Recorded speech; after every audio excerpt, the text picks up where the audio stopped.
So let's get started. Tonight is we do a monthly DC Buzz, just so everybody knows, and you should be everybody should know that every third Thursday we do a DC Buzz where we bring people in from the outside industry to talk about what's going on in the industry. Got some great guests, everything from freelancers to animal wranglers to safety people to just a little bit of everybody. This week we had a couple of people coming in, but because of the amount of information that I'm going to be giving you tonight, we've kind of gotten rid of that. For those of you who don't know me, let me bring this up. Size.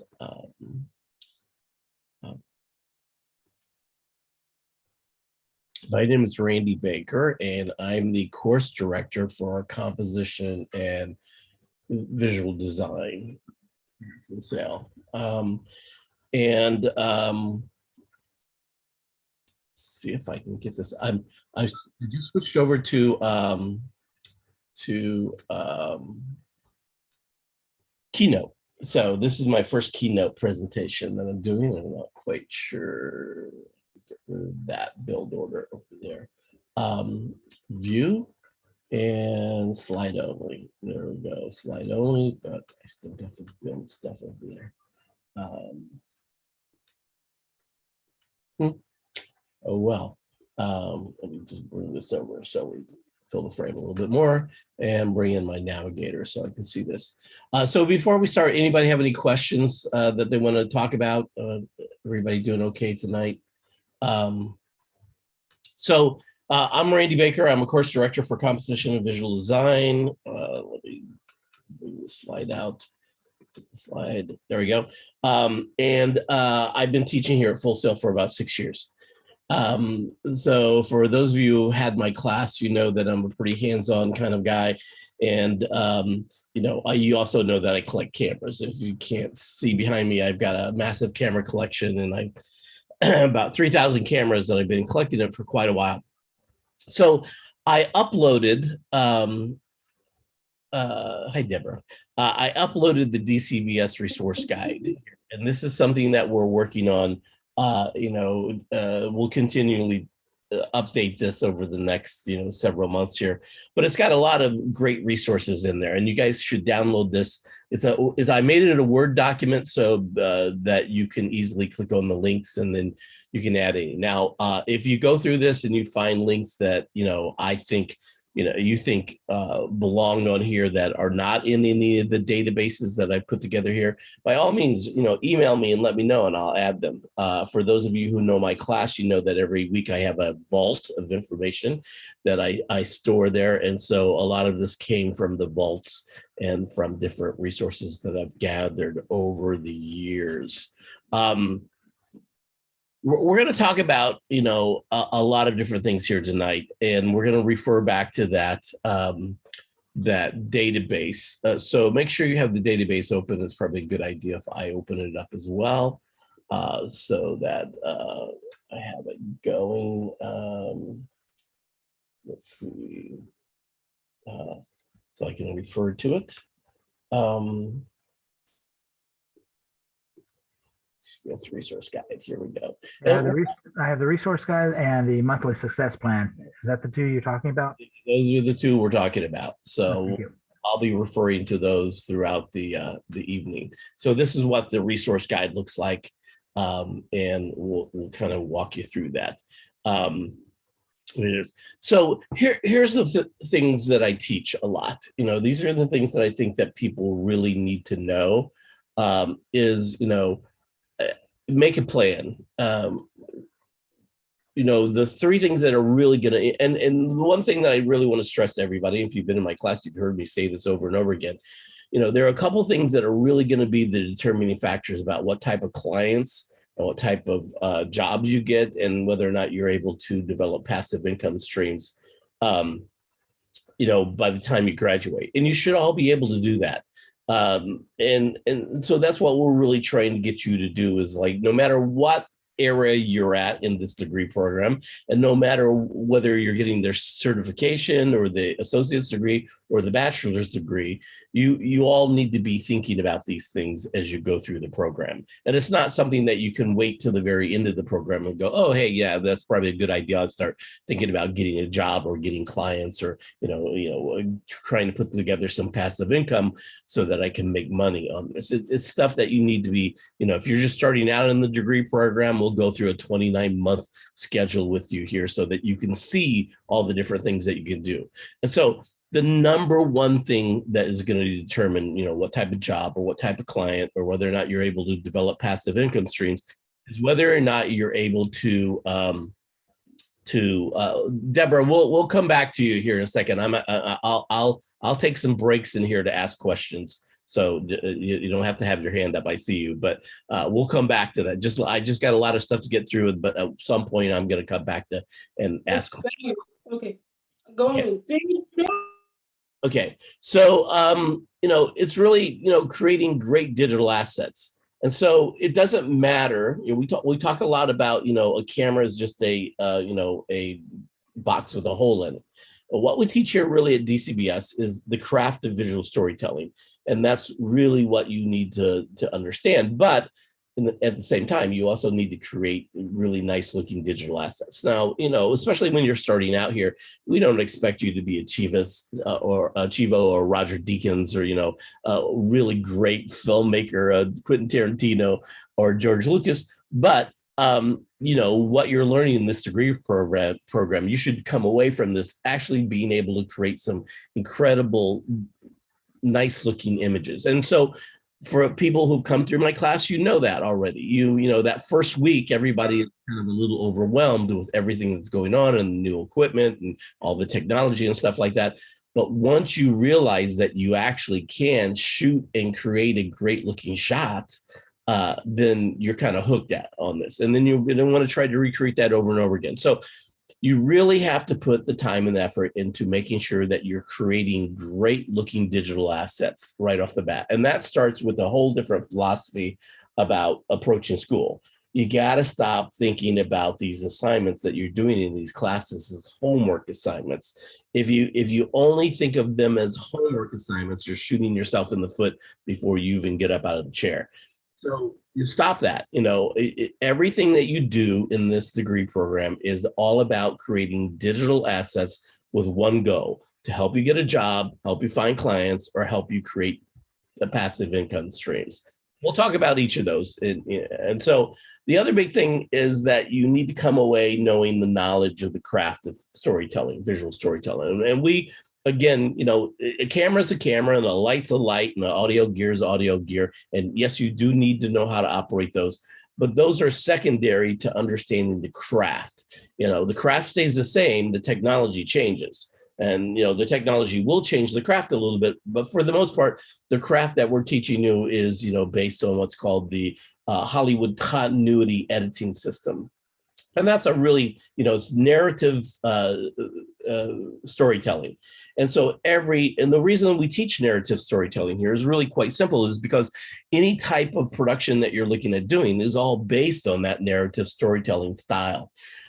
And so if you're doing a commercial, or you're doing a music video, or you're doing a documentary, or you're doing a training video or a branded video for the internet, it's all based on narrative filmmaking style. So everything that we're teaching you is kind of based on that. So you got to really understand the style and really kind of lean into learning that style. And then, of course, having a great attitude and a good strong work ethic, it makes a big difference. And it's all those little things that pay attention. In my class, we talk about learning how to write the industry standard nomenclature correctly, like how to write an f-stop. And so an f-stop is written as a small f// instead of a capital F or a capital F// because it's the fraction. It's the focal length over the entrance pupil diameter of the lens that determines the amount of light that's coming through your camera. So, you have to pay attention to the little details here. And that goes back to having the right attitude about being able to do things and the right work ethic. And so as you go through the degree program, you'll hopefully develop that, and you'll work with instructors who will instill that in you as well. let's talk about creating a plan. So most of you are, kind of in the middle. I would say most of you are kind of in the middle of the degree program right now. Let me get the chat thing up here. So you want to chat, you go ahead. So if you guys are just joining, I will post the guides and stuff again here, just for everybody. Now that we got most of the people in, here's the resource guide coming up one more time, and here is the 29-month plan. So if you come in later than that, here, just let me know and we'll post that up again. So what I've done is I've laid out for you in that 29-month plan, kind of, what the classes are you're going through. You've got creative, you guys have all gone through, and really one of the things you need to know when you're looking at these schedules is that, month 5 here, intro to film and video, is really your first DCBS instructor. And then you come into intro to post-production. That's Andy, he's the second one. And then Ronald is your third one, and then me. And then you jump back into gen ed and go back into a couple months with DCBS instructors on math. And then from that point on, you're pretty much DCBS people. So as you're going through the program, you'll get more and more into just DCBS instructors for the program. So what I want you to think about here, and a couple things. First, you got to figure out what you want to do in the industry. That's the biggest part of play. How many of you actually know what you want to do? Just Excuse me? Deborah and Orby, and how many of you don't know what you want to do yet? That's the tough part. It's really, and some of the things that we're going to go through tonight is like looking at vertical markets in the industry and trying to figure that out. So, first of all, you got to figure out what you want to do in the industry. And we'll talk about that as we go through this tonight. Once you have an idea of what you want to do, then you have to do the due diligence. And that means you have to go out and do the research. And so researching is one of the things that you're going to see me talk about over and over again, how important that is.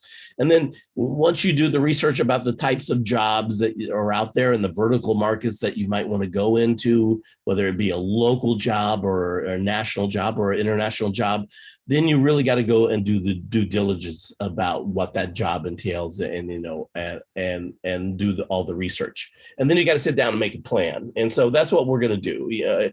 We're going to make a plan for the 29 months here. But once you get out in the industry, you also have to still do this. I always try to have a 6-month plan, a 1-year plan, a 2-year plan, and a 5-year plan.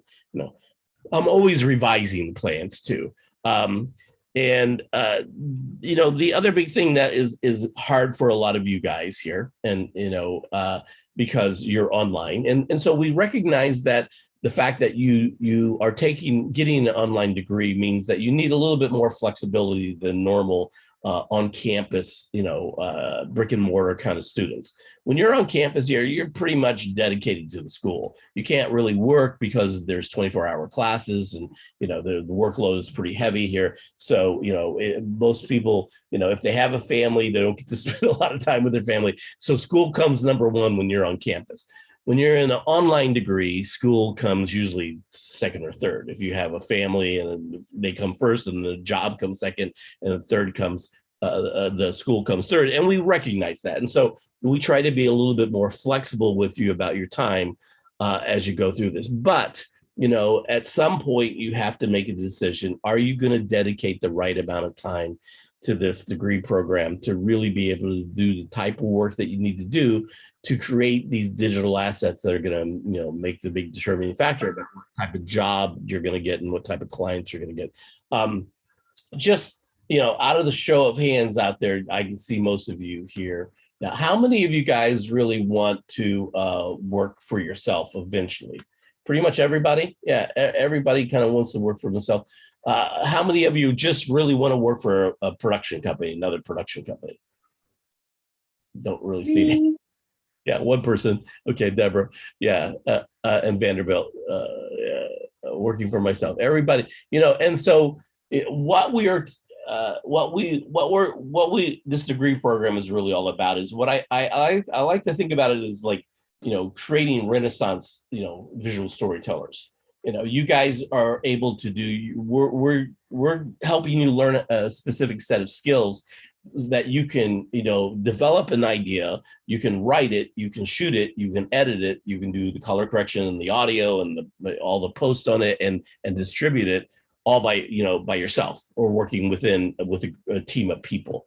You're all learning, pretty quickly in this degree program that trying to do this stuff by yourself is much harder than trying to do it with other people, and so that's a big thing for you. You got to learn how to develop teams of people to work with and including talent, and that's a hard thing for a lot of you to do, is understanding how to develop talent in teams, but you got to do that. But you got to dedicate the time to the work, and I'm as guilty as anybody. I tend to overwhelm my schedule with stuff, but I seriously make myself go out and shoot something every day. I shoot time lapse every day, or I'll just shoot, macro photography, or, I'll do some slow-mo. I try to go out and set the camera up and shoot one thing every day. And I've been doing that forever. Yeah. So Brandon, you have your hand up. I'll get to you guys when we come back and ask questions. So just bear with me. If you want to write something in the chat room, I'll try to take a look at it, but we got a lot of stuff to go through. So I want to just get through a big chunk of it first. So if you look at this schedule, you have to understand, that, I'll jump back for a second. I just want to talk a little bit about the pros and cons of doing this degree program. The pros are, you can do anything you want. You have everything you need to do anything you want. We kind of gave you, your own production company.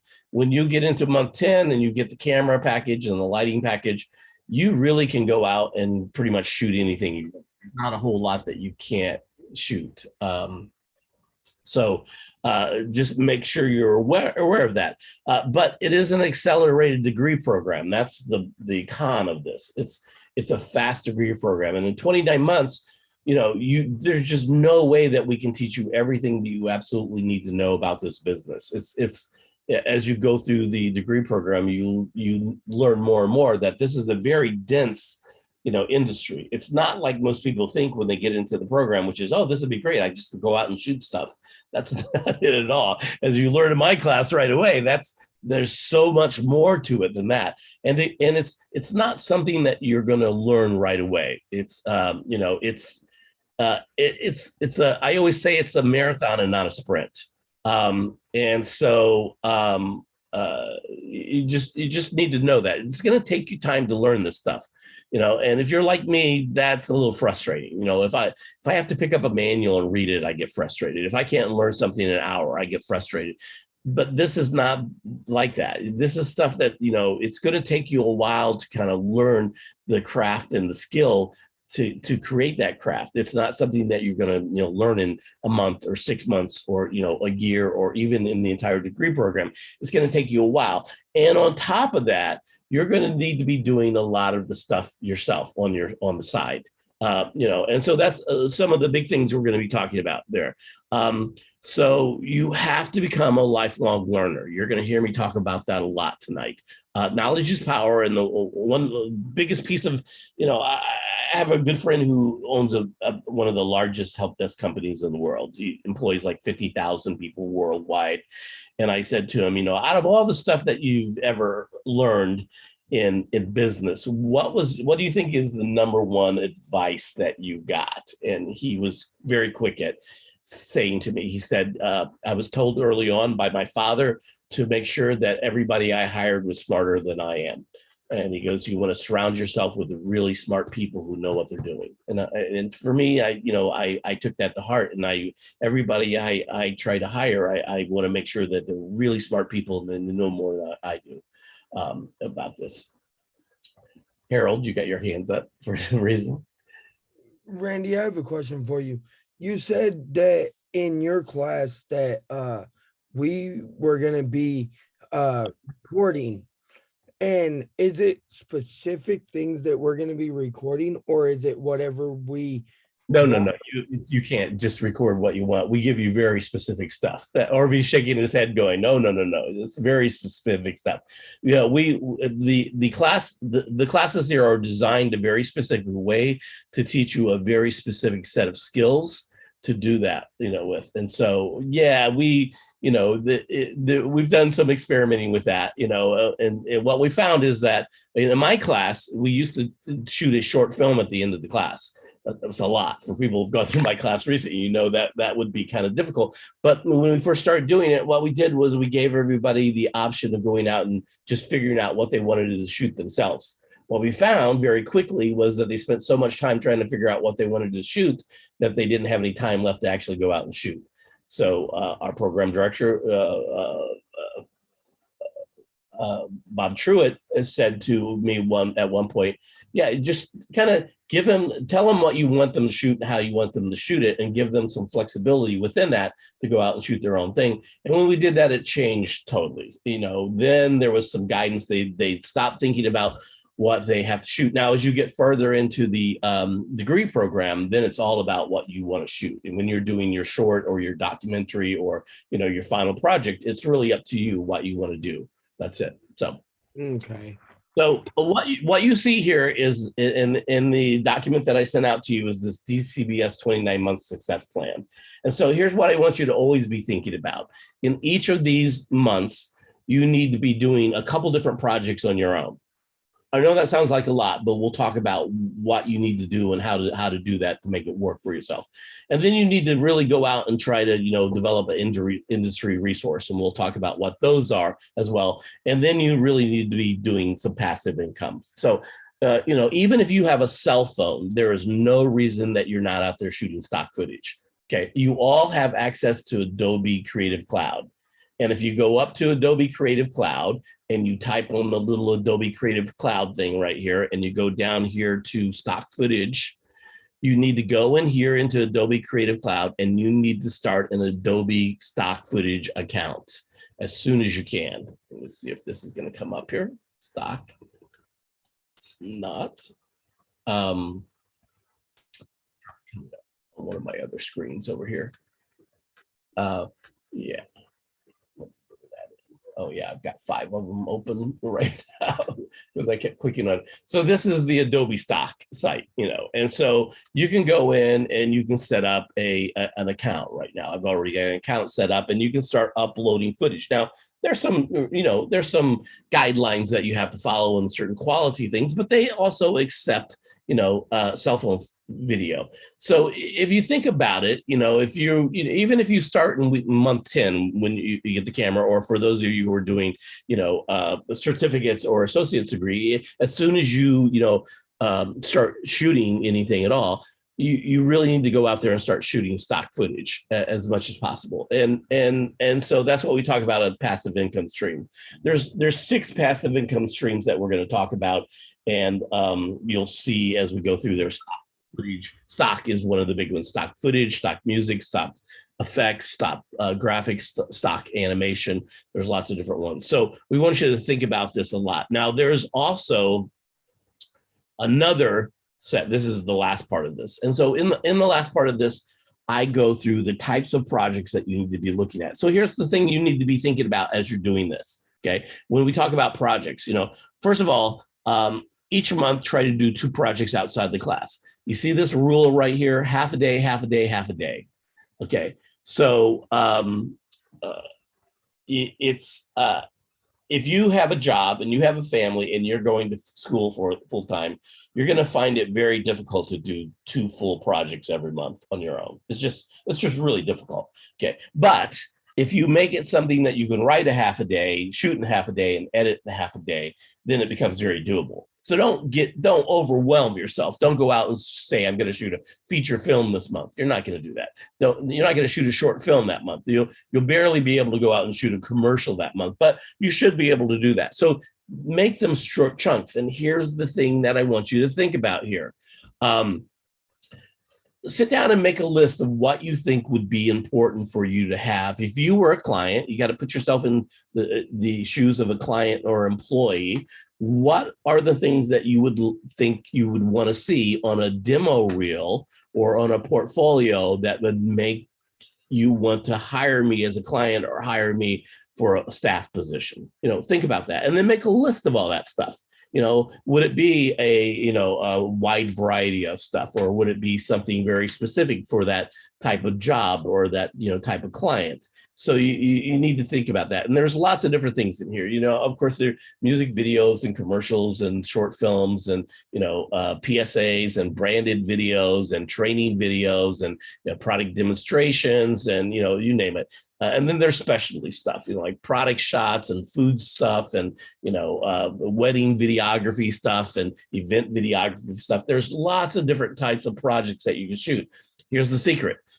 The thing about a demo reel, and the thing that I don't like, when you get to be my age and you've been in the business this long, people say to me, "Do you have a demo reel?" And I say, I would spend my entire time doing demo reels because I do so much work. It just changes that constantly. So, tell me what you want to see and I'll give you whole pieces of work so that you can look at it. Because what happens with the demo reel, and this, this is a great thing for you guys, is that they're only looking for short clips of pieces.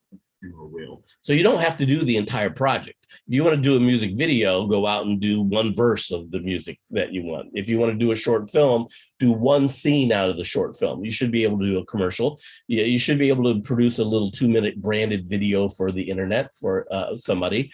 But just don't get tied down into trying to do these big projects, because if you do, you'll never get them done. So the key is just to try to do as many projects as possible, over the next however many months you have the degree program. That's the real key to that. The same thing with, developing industry resources. And so when we talk about developing industry resources, what we're talking about is that this is you going out and figuring out what's going on in the industry and who's who in the industry and getting involved in the industry. That may be, doing databases, like I do all the time, or by going out and joining professional trade organizations, or going to meetup groups, or going to workshops, or going to, conventions and trade shows, or just being online and doing virtual meetings. So there's lots of different industry resources that you can go out there and really, start. But you need to start, getting those. You need to go out there and start figuring out what those industry resources are and how they can help you get a job. And then, of course, passive income streams, and we'll go through this a little bit later, but it's stock footage, and it's developing things like lookup tables or LUTs. Once you get into the, in the FS5, it's picture profiles. In the FX6, it's LUTs. Very easy to do. They're as simple as can be. They're just text files. They're incredible. And so doing things like ebooks. If you follow any of the bloggers, how many of you, look at bloggers, a couple times a week, any of the video bloggers? Anybody have any of their favorite video bloggers? Who are your favorite video bloggers out there? Anybody looking at bloggers? See anybody? But there are people like Film Riot. Film Riot's a good site. Ryan Donnelly, who does film. It's like, guess where he graduated from school at? Full Sail University. That's right. He was a film. Randy, I watched Charles and Alyssa on YouTube. Charles and Alyssa are great. Swaby and Logan Betty. Yeah, there's a ton of them out there. So Peter McKinnon, every time Peter McKinnon posts a video, any idea how many viewers he gets every time he posts a video? 1 million viewers. Casey is one. Casey's probably the ugliest person on YouTube, hands down. But the guy is prolific. He produced a video a day for over 2 years while he was him and his wife were having a new baby, and he was launching a new company. But those guys like Peter McKinnon and Casey Neistat, those guys get millions of followers. And so they make all their money, not really by shooting stuff, but by doing product demos and by doing their blogs. So yeah, Cinecom is great if you can get by the accent. The accent's a little crazy for him, but I love his work. So there's lots of them out there, and you'll see in the resources that we gave you, I have my top 50 websites, and then I also go through my top bloggers, and all these guys are on there. So, make sure you're going out there and really looking at what you can do out there. As you get into the gear, there's this whole new thing that happened about 3 years ago where, it was like crowdsourcing gear rental. So instead of going to the rental companies to rent gear, people were going to other freelancers to rent gear. And we'll show you a couple sites on that. And then, of course, if you have any kind of artistic talent for music or for graphics or for animation or for visual effects or even for sound effects, I have friends that, have put out whole DVDs of nothing but sound effects that they send around and make at night.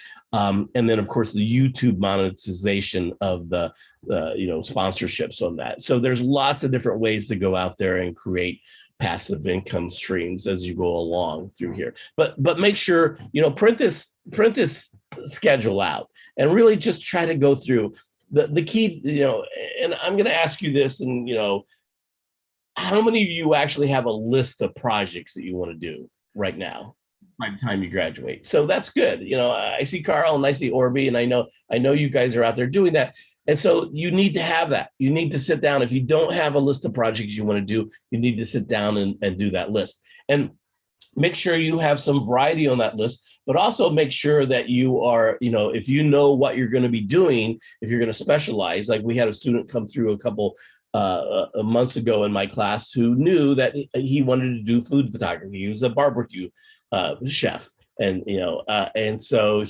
that's what he knew he wanted to be doing. He was getting this degree program just to do, food photography. So, he specialized in that, and everything he did in my class was, food centric.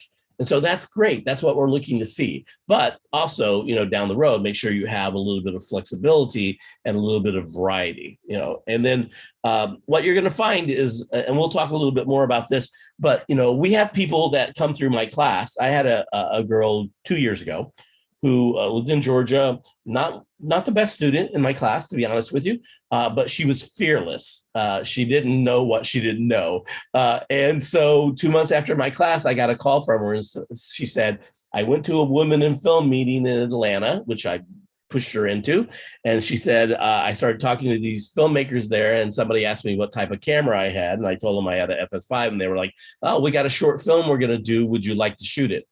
And she, like I said, wasn't the best student in my class. And she called me and said, should I do this? And I said to her, yeah, well, you just need to be honest with the people. Tell them, look, I'm a beginning student here, I've got the gear, and I'll be more than happy to come out and do this, but I'm probably going to need a little help, So, and that's what she did. And she did a great job with it. I mean, I got a lot of late night calls from her, but she did a great job. And the film did very well on the indie circuit, and it got picked up by Ebony Magazine. They were on the cover of Ebony Magazine and stuff. So it was a really big thing for her, that was just coming out. And she's a go-getter. She's, was a businesswoman and started her own company. It was pretty cool. That happened. Excuse me. Yes. Did you see what I wrote in the chat? Did you get my email because I was making a... I can't check email while I'm in this, Deborah. So sorry. Check it when you're done. Okay, so I'll check it as soon as we're done. Again, you see me going over and over again about creating a plan. Okay, so part of that plan should be starting with Full Sail Career Development. How many of you have even visited the career development website? Anybody? So probably not. Most people don't. Yeah. So what you should know is that, 3 months before you graduate, they automatically reach out to you. And and you're given a career development advisor. But the career development website, actually on Full Sail One, has a lot of great information on there that you guys should be looking at. They post jobs. They have internships on there. They have work study. If you live in Florida here and are wanting to work at the school, there's all kinds of federal work study programs here. There's not all kinds, but there's one big federal work study program. They host different events through career. They've got one coming up next week on March 30th. And it's Rod Grant, who's a producer, done a lot of different things. Here's some of the jobs and internships that they're listing on there. And there are links to the websites here in case you're looking to see there. But they also, CareerSync is the one where they reach out to you a couple of months before that. But, the key here is knowing what, 3 months out, knowing kind of what you want to do and having a pretty good idea what kind of jobs you're looking for, what kind of companies you're looking for. And we'll go through how to figure that out here in a little bit, so that when you start sitting down with your career development advisor, you have a pretty good jump on it already, so that he can really accelerate that process a little bit more. Here's some information for you about the career development department. And you can schedule one-on-one meetings with these guys if you have specific questions about your career and where to go and how to get started on that. They're here to help you. So when I talked to them this week, they were like, just tell them anytime they need to reach out to somebody, here's all our information. By all means, reach out to us. So take advantage of the career development resources that you have here at Full Sail. Here's the big thing that I want to really get across to you guys, that you're going to need two very important skills if you're going to become a visual storyteller. And if you know me, you know I talk about this all the time. First of all, you have to become a purposeful, lifelong learner. I'm dedicated about that. I get up every morning at like 6:30. I make coffee. I come in here. I sit down by 7 o'clock, and I have we'll walk you through this, how to do this. I have an email address set up specifically to get industry information. So anytime I sign up for a website, or I sign up for a blog, or I sign up for a newsletter, or I sign up for a company, Facebook, or anything, I use that email. Okay. And so that way it doesn't come and, get mixed up with all the student emails and all that stuff. And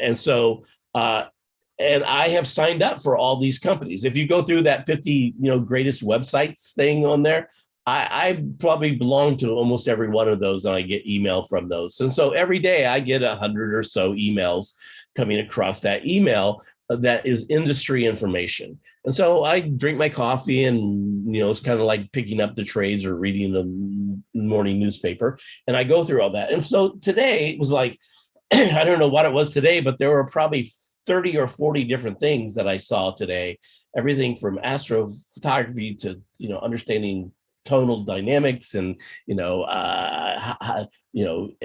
compositional tips every person should know. So I'm bookmarking all that stuff. And so this is my tip to you, is so you need to start getting into the habit of setting up yourself so that you have a constant stream of learning information coming into you. And again, the key is I would set up a different email to do that. Use the top 50 websites to go on there and start looking at those websites.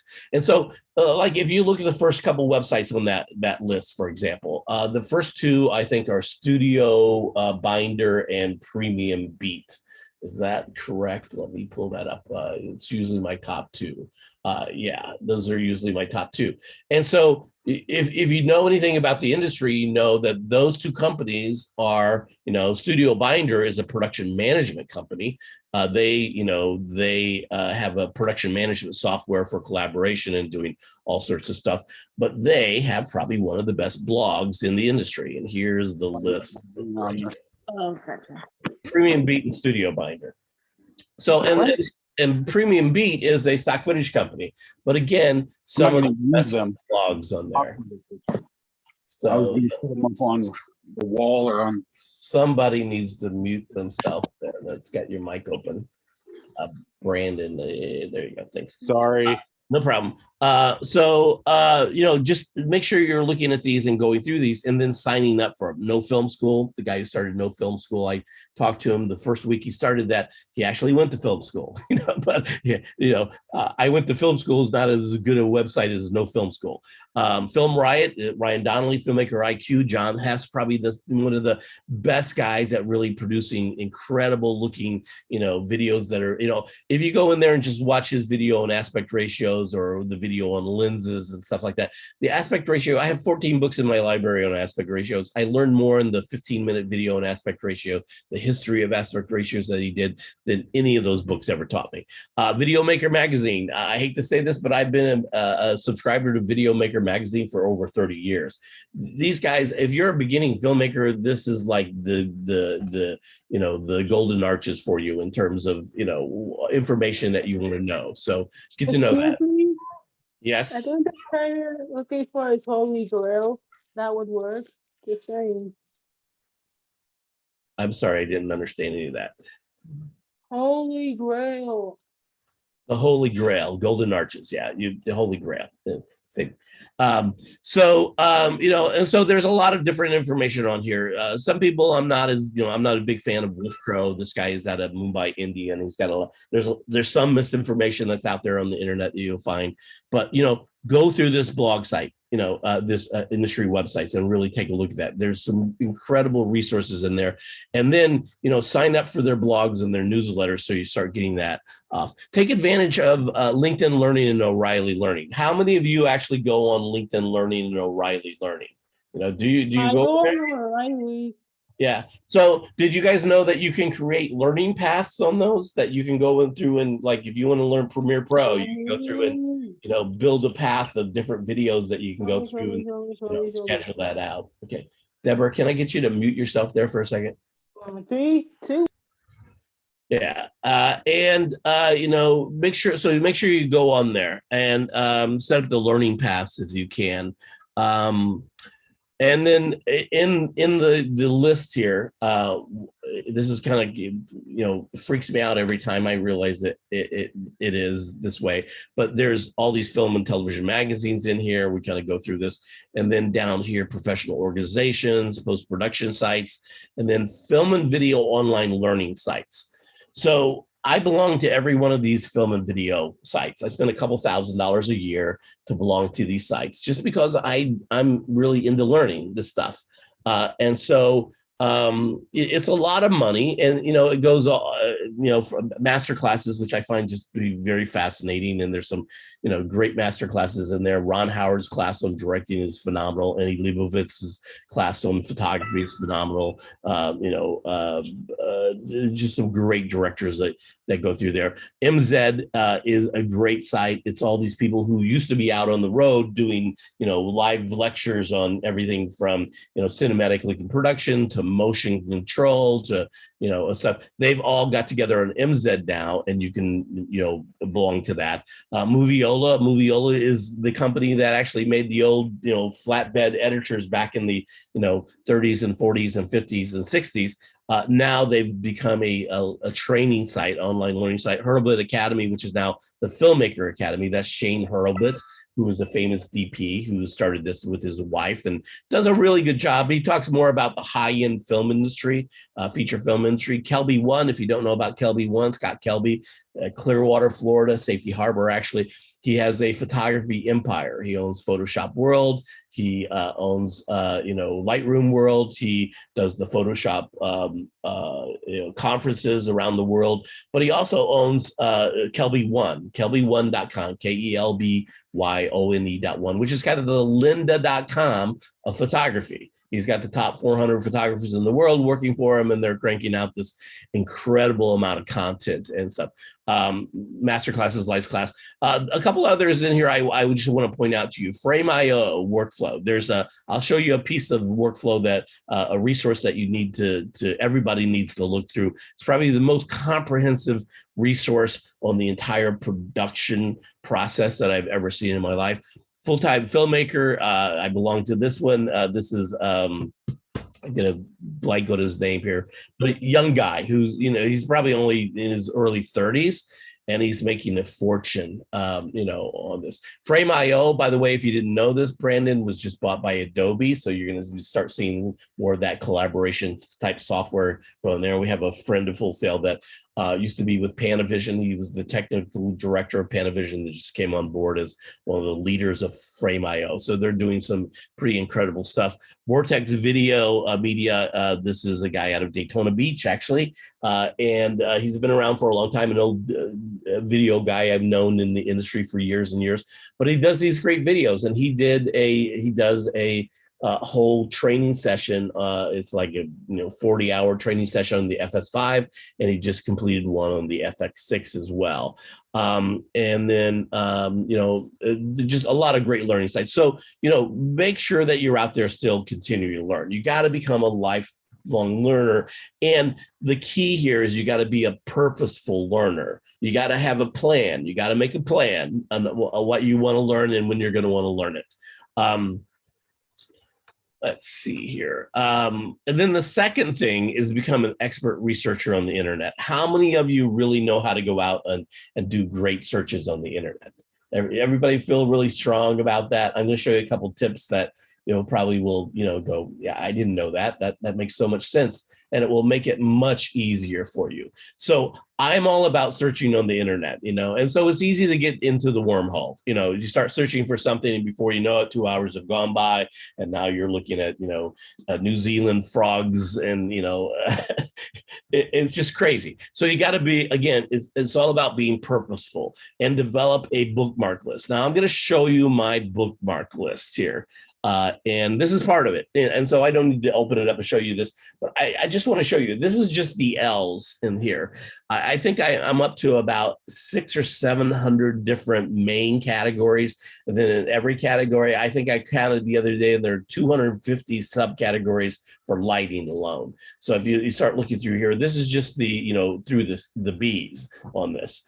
And so anytime I do a search on something, I grab the website and I bookmark it. And that way I always have it as a reference if I need to go back. So if I'm doing research on something, like if I want to know about hyperfocal distance, I go in and I check all the bookmarks that I have on hyperfocal distance. I don't have to go back out on the internet and search through all that stuff.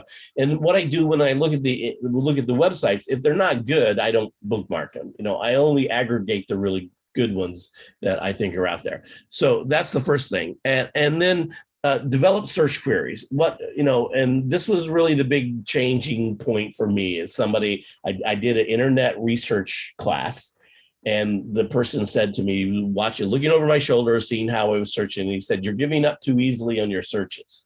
I was like, I don't know what that means. He goes, yeah, you do 1 or 2 search queries and you give up. Don't do that. You develop your own set of search queries. And so once he said that to me, I was like, yeah, that kind of makes sense to me. So if you look through this is, if you go out, for example, and you want to shoot time lapse, and you just go in and you shoot time lapse. So let me show you this. And this is how this works. So I'm going to bring this up, and I'm going to do a new tab on here. And I'm going to grab this new tab and I'm going to bring it in. So this is what I want to show you here. This is why it's important for you to really kind of understand how to do this. So if I go in there and I shoot, how to shoot time lapse,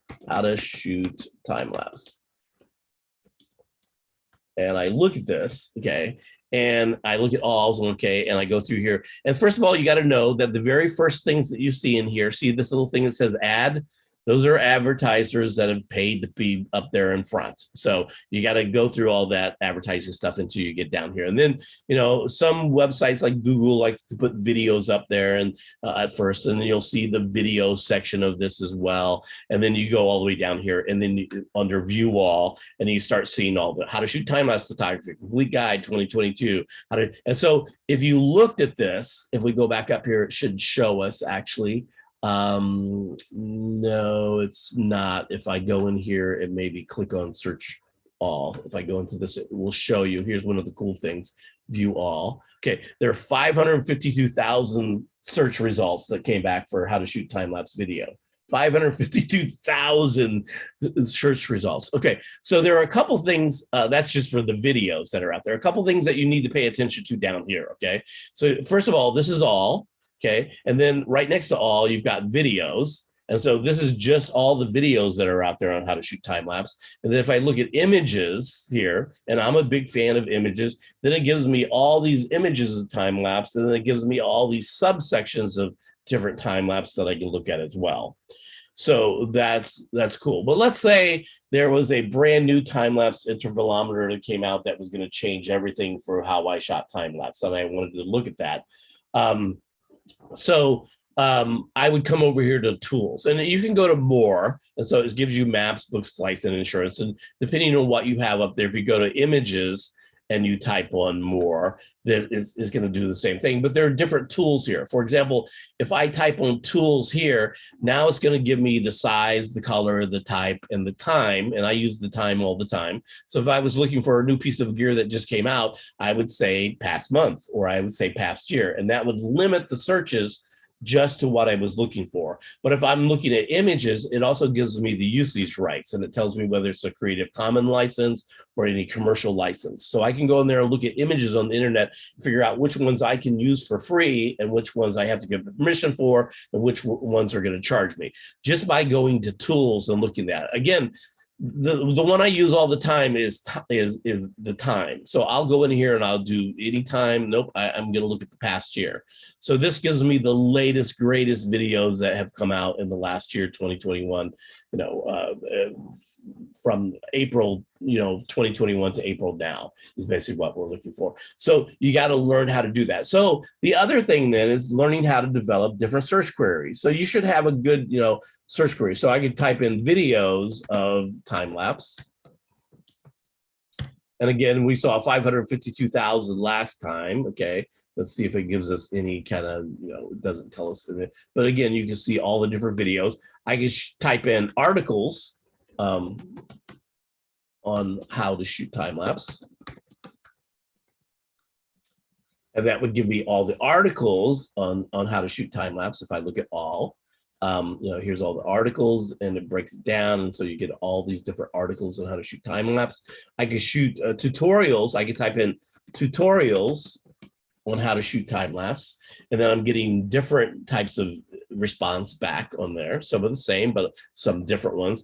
I could type in infographics. Everybody know what an infographic is? Single page graphic that explains a simple concept for you on how to shoot time lapse. If I spelled that right, infographic.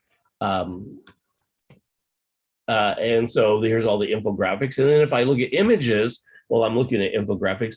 Here's a bunch of infographic images on how to shoot time lapse, and how to do infographics. And then if I go in here and I type in best time lapse, videos, it gives me a whole different thing, best time lapse videos. And then I also like to search for creative time lapse videos. And then I also like to search for artistic time-lapse videos. So within about a half an hour time, I can do, 10, 11 different search queries, and really you'll get an idea of everything that's out there that you want to look at on a specific topic. So you gotta become a little bit more focused about how to search for things when you're out there. And it's really important. So pay attention to these little tabs down here, and then pay attention to the time thing here. And then make sure that you are using your bookmarks to bookmark your stuff. I have a love-hate relationship with bookmarks. I think Google and all the other ones out there, the search engines out there, don't do a good job and don't realize how important bookmarks are to some people like me. And then again, once you do, here's the other thing I just want to tell you. So you saw all those searches that I just did on all that. So if I go back in here for a second, for example, and that's not what I want. Let's go back to here. Let's go back and bring this in. So now if I just type in Studio Binder, so studiobinder.com, and then I look at their blog, and I go in here and look at their blog, and I do all, and I go in here, and there should be a search thing here for me somewhere where I can search this. But if I go in and search, where the heck is their search at? Video courses, careers as books, producing, directing, script writing, production. If I type in here somewhere, there's a search button here. I can type in, let me try Premium Beat.com. This is another one. So if I go in and I search the blogs here, and I search time lapse now in their blog, It's going to give me all the time-lapse stuff that they've done. And you can see there's a ton of stuff that I normally probably wouldn't have seen if I just did a search on that. So, you got to make sure that you're really doing the right amount of search queries, that you're not, like I was doing, giving up on the searches. So it's a really big thing to be able to do that. So let's talk about how to discover what you want to do in the industry. Any of you guys taking any master classes here at a master's degree program here at Full Sail, and any other degree program? I did not take any master classes. How do I do that? Well, if you do take a master's class here, the beginning class in every master's class is called Mastery, and it uses this book by a guy named Robert Greene. Robert's a prolific author. He's written, 7 Keys to Power, and all these other books about war and different things. But this book was a life changer for me. The book is really designed to teach you how to figure out what you want to do with your life. What's really meant to be able to do with your life, and how to do that. And it's written in a very unique way. He uses, anecdotes of different people, modern day people, and, old, Socrates and people like that, where he tells different stories about them, and he explains different things. But, he has a lot of really good insights about how to really discover what you want to do with the rest of your life. So I would highly suggest that anybody who's still struggling, trying to figure that out, read this Robert Greene book called Mastery. Do something you love to do. There's a lot of, I heard somebody said to me just recently, Confucius said that originally. I was like, I don't think he did.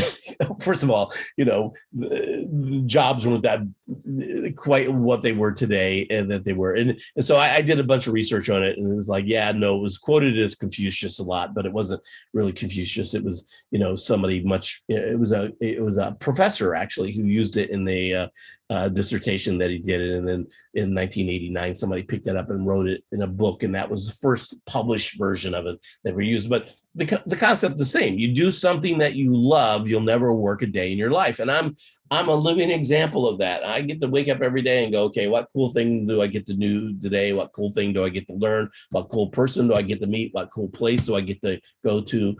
So it's one of those lives where, every day is different, and it's never the same thing. And you get to do all kinds of cool things. I've traveled the world on other people's dime. I've met really interesting people. I've got to do things that, most people never, ever would get to do. I've flown in F-16s. I've sat in the shuttle while it's on the launch pad. We're down on my knees as the shuttle came by on the big hauler. I've been on aircraft carriers. I shot a video. I used to do a lot of DOD stuff. So I've shot Bradley, been in Bradley fighting vehicles, and I've shot in things from M1 tanks. I've shot anti-Russian missiles. I did a launch video for an aircraft carrier, so they strapped me down to the side of that. I've done all kinds of stuff. I've been in every zoo possible. I've been to every racetrack for NASCAR in the United States. I've been in more swamps than I've ever wanted to admit in my life. So it's one of those things where you get to do all this really cool stuff. And if you love what you're doing, that's what it's all about. People say to me all the time, how long have you been working in the industry? And I always want to say to them, well, I haven't really worked in the industry. I've been in the industry, but, I had so much fun. And so about 3 or 4 years ago, I was doing a Hall of Fame workshop interview with a guy named Demo, who's a famous record producer out of Miami, works out of the record plant down there. He did Madonna and Timberlake and Timberland's albums, and pretty well-known guy. And he's an alumni of Full Sail. And, Full Sail invites everybody back for the Hall of Fame to do workshops and stuff. And so while I was interviewing him, I said, you obviously love what you do. And he goes, that's it. And I surround myself with people who I want to have jobbies. And I was like, jobbies? I've never heard that term before. And he said, well, it's a job you would do as a hobby, even if you weren't getting paid for it. And I was like, yeah, that's exactly how I feel. So that's what I want for everybody. I want everybody to have a job. I want you to have the life that I have, to be able to get up every day and go, I love what I do. I just absolutely love what I do. So you just have to really, sit down and figure out what it is you want to do. And so a big way to start with that is vertical markets. Okay. Anybody know what I mean by vertical market when I talk about a vertical market? You do, you just don't know. Yeah, okay. So, you know, there's the film degree, you know, so if you think about all the things that you can do in this industry as a visual storyteller, it's like you can work in feature films, okay? You can work in films. So let's talk about films. You can do high-end studio feature films. You can do indie films. You can do low-budget films. You can do no-budget films. You can do short films. You can do documentary films. So those are the vertical markets for films. And within each of those vertical markets, there are different jobs that you can do above the line and below the line. Everybody know what I mean when I talk about above the line and below the line? Above the line is all the creative people, the writers, the directors, the producers, the executive producers. Below the line is all the people who are actually doing the work. You know, the camera people and the audio people and the editors and all those people. So, you know, so within that, just that film market, there's all these vertical markets, and within that, each of those vertical markets, there are multiple jobs. Anybody know how many people on average work on a major feature film? How many crew people would you say work on a major feature film? It ranges from about 250 to 500 people. And that's for multiple, you know, multiple months at a time. So most features shoot for 2 to 3 months. Most people do 1 to 2 features a year. If you're in the feature realm of things, it's kind of hard to do more than that. There's prep involved, and there's, you know, posts involved depending on what you're doing in that. So that's it. On a television series, you know, it's a little bit different. Reality shows, you know, you usually have anywhere between 30 and 40 people to, you know, 5 or 6 people, depending on the size of the show. And those usually will go for a month to 3 months. I've had shows go for 6, 7, 8 months at a time. There's a lot of different jobs that are happening on every different stage of those vertical markets. If you talk about the television industry, for example, there's lots of vertical markets in the television industry. You have network television, you have cable television, you have the pay-per-view stuff, all the Netflix and the Hulu and the Amazon stuff. You have regional television, which most people don't know about, but there are lots of regional television shows that are being produced that are shown in just specific parts of the country. We have one here in Florida called howtodoflorida.com. Full Sail graduate who does it, and you know, it's a very successful television series that he distributes himself. He goes out and sells it. He's got a staff of people on staff that actually go out and sell the program. So there's regional, and then there's local. You got your local newscasts, you know, all your local news stations, and then you got like PBS. You know, every major town has a PBS station, and then you have like you know, cable, little indie cable. If you're in a big enough market, they have to have a cable company to serve the underserved markets there in the cable. So there's lots of different, you know, vertical markets on that. And then you've got, okay, the production companies. You got the big international companies, you got the national companies, you got the regional companies, you got the local companies, and you've got the little mom and pop companies and the little freelancers. And then within that, you've got people who own companies and people who are entrepreneurs and people who are freelancers. And then you've got the corporate end of it. You've got the big corporations that all have their own internal, you know, video staffs.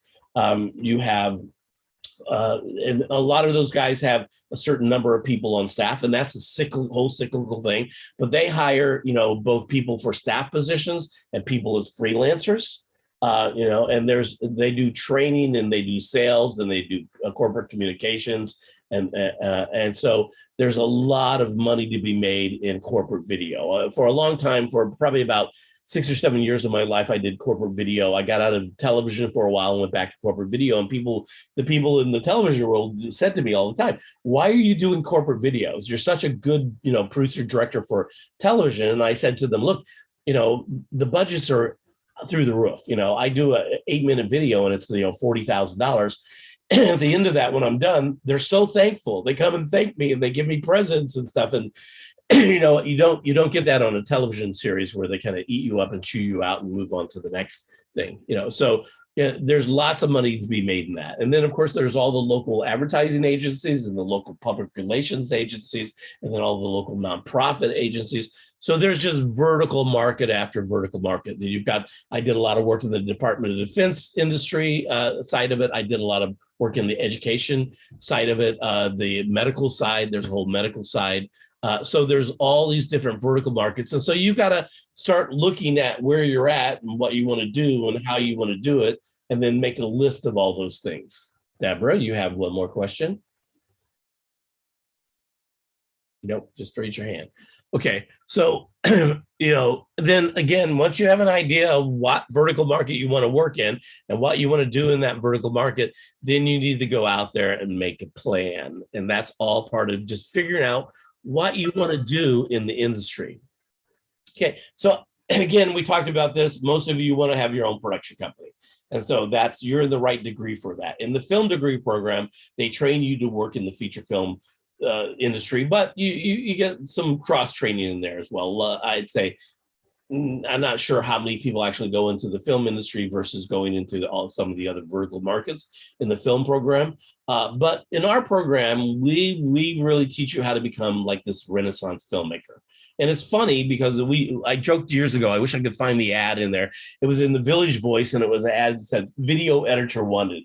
And then when you read the description of what the job description was, it said, must be able to write, shoot, produce, edit, do graphics, animation, and and I was like, but they're advertising for a video editor. And so that's what it's about. If you start looking at job postings, that's what it's going to say. We want you to be able to write, shoot, edit. When I was starting out, I did all those things, and I started doing films when I was like 13 years old. And so by the time I got out of college, I was pretty good at a lot of different things. And so people would say to me all the time, what are you good at? And I would say, well, I'm a director, producer, shooter, and I edit. And, I also do some writing. They were like, no, what are you good at? And I was like, well, I'm kind of good at all those things. And they're like, you got to pick one thing. So I had clients who knew me as a shooter, didn't know I directed and produced. I had clients who knew me as a director, didn't know I produced and shot. I had clients who knew me as a producer, didn't know I could do any of that. So it was just, you get pigeonholed in that. But today, most people are looking for, especially for staff positions, they're looking for somebody who can cover multiple different positions on that staff and be able to fill in. So it's important that you do that. Ryan, it's funny that Brandon was talking about, if you look at behind Ryan in film, Ryan Connolly in Film Right, behind his back and most of the stuff, you'll see a plaque that says write, shoot, edit, and repeat. And we talk about that all the time. I tend to add one additional point to that. It's write, shoot, edit, analyze your work, and then repeat. If you don't analyze your work, you're not learning what you're doing right and what you're doing wrong. So it's one of my favorite sayings, Brandon. But I worked with the guys from Mutual of Omaha. One of my first mentors was the guy who was the camera guy for Mutual of Omaha. And back in the day, those cameras were so big, and his forearms looked like Popeye. And it was before they had zoom lenses when he first started working with those guys. 1964 is kind of when zoom, so they used prime lenses. And I remember him telling me the story about working on Mutual of Omaha and how he got bit by a snake. And the producer was like, don't take the snake off. We got to change the lids of the camera. So hold on until we change them. So it's just a really funny story about Mutual of Omaha. So, and then, working for someone else versus working for yourself. So this is a conversation I have all the time about people who talk about this. And here's my feeling is like, when you're first starting out, try to find somebody to work for that you can learn from. Try to find somebody that's not only going to be a job, but it's also going to be a mentor for you, and learn on somebody else's dime while you're really getting it down. Because again, this is not something that you're going to learn in 6 months or a year or a couple of years. This takes some time to do that. I was a little slower than most people. I think it took me about 5 years. Somebody asked me at one point, did you ever get to a point where what you shot you thought was perfect, then you wouldn't change anything? And I was like, yeah, it took me about 5 years to get to that point. Still to this day, I always would change something, but it took me to about 5 years to what I produced was really what I was, what I had envisioned producing, and it came out exactly what I thought. Like the first 5 years were rough. I was always looking at other people's work and going, why does my work not work look like their work. I'm as talented as they are. I have the same equipment as they do, but my work is not looking like, what that is. And in my class, we show that, Ira Glass video called the Gap, and it talks about that. What you got taste, you've got 30 or 40,000 hours watching film or television in that brain of yours. So what you can take out of that, is that you can look at any image and tell whether or not it's good or not. But what you're producing, because your taste is really great, but what you're producing doesn't live up to that taste, there's a gap. And as Ira talks about, the only way to narrow that gap is to do what? A body of work. To go out there and do a body of work. Try to put yourself on a schedule to do something every couple of weeks. That's exactly what he talks about there. It's only through doing that body of work that you narrow that gap, where what it should look like is actually what it's looking like. So some questions about, and so if you're thinking about starting your own business, today it's easier than ever. When I first started out in the business, it really took you about $1 million. You had to have about $1 million to buy the right equipment to put together kind of a production company. It was tough. Cameras were $45,000, lenses were $25,000. So you easily had that. My first high def camera, we bought the first high def camera in the South when they first were introduced. I was working for a company as a president of a company called Adrenaline Films, and we were a big film production company. We were probably the largest production company in Florida here at the time. And we shot film and we shot video. So Sony came to us specifically because they knew we were shooting film and wanted us to get into high def. The camera and the recorder, the tape deck and the lens, the high def lens, was $275,000 just for those three things. So $275,000. And today, probably most of the cell phones that are out there shoot better images than that. So the price has really come down. We talked about, I remember writing an article probably 15 years ago saying that, it's so cheap now that if you have $150,000, $200,000, you can go out and start your own production company, even if you just had a van or a station wagon. Today, you don't need any of that. Today it's, what you carry in your pocket is better than most cameras that we had back when we were starting out with. So it's a different thing, but you do need money to start a business. So you got to ask yourself some pretty hard questions. Are you dedicated enough to have your own business? Because having your own business takes a lot. It's not like going out there and freelancing. Do you have the funds to start the business? Are you going to work out of your house, or are you going to actually have an office? Are you going to have staff to work with you? If you're going to start your own company, you're going to need an accountant and a lawyer that you're going to have on retainer.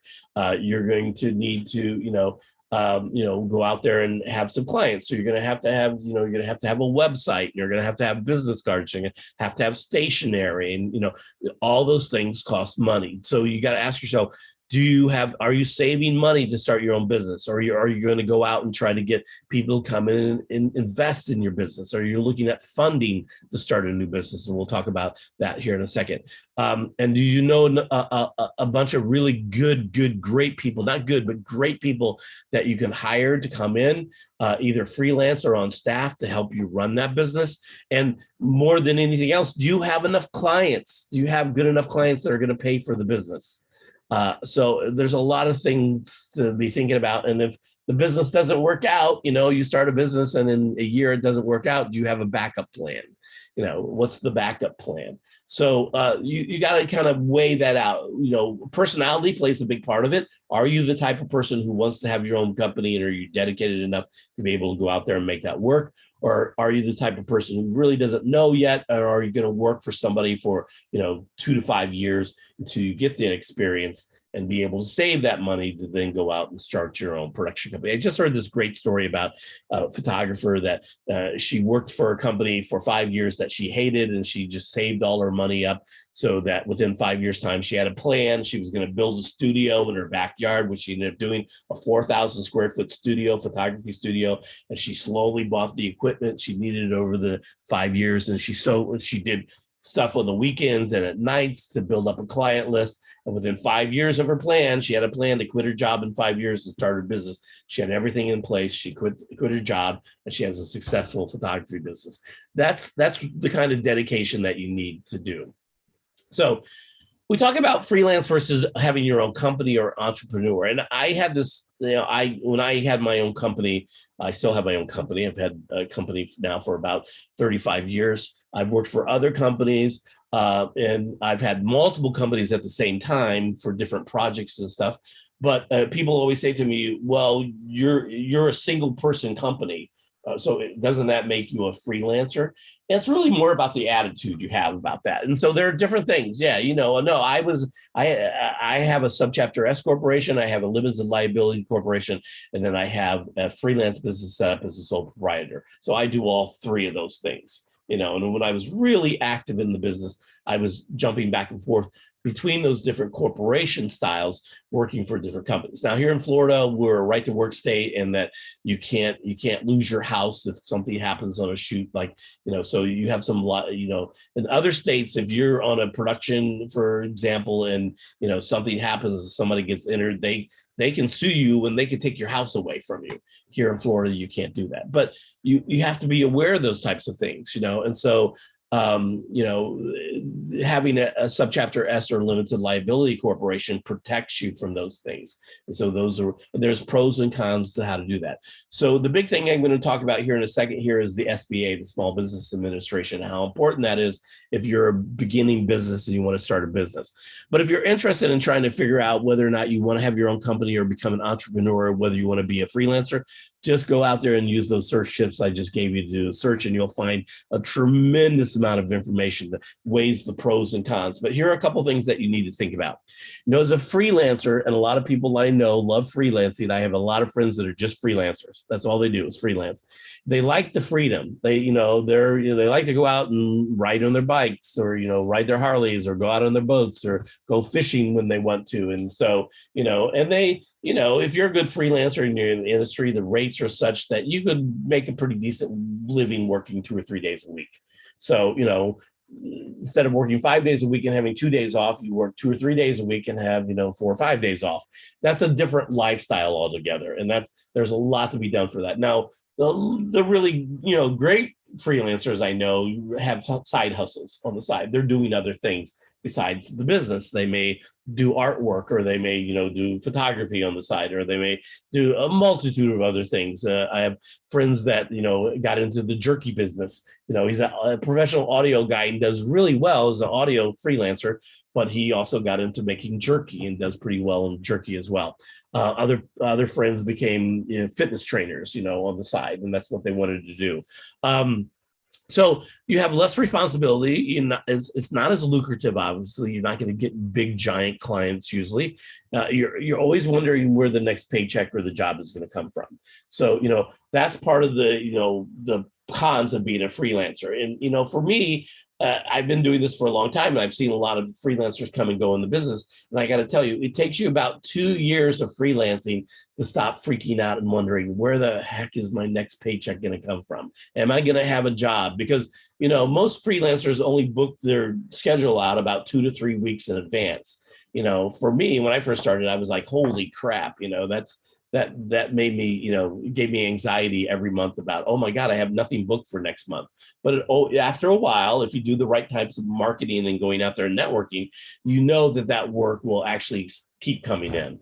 But you got to feed the monster. You got to keep going out there and marketing yourself and looking for jobs. So for a lot of people, that's not a great thing to do. They like the stability of not having to go out there and look for work, knowing that they're going to show up tomorrow at their job and get paid at the end of the weekend, and they have benefits and healthcare and 401k, as opposed to freelance. You got to do all that yourself, which unfortunately a lot of freelancers don't do that. And they get to be my age and they're going like, I can't retire because I haven't been, I don't have a 401k.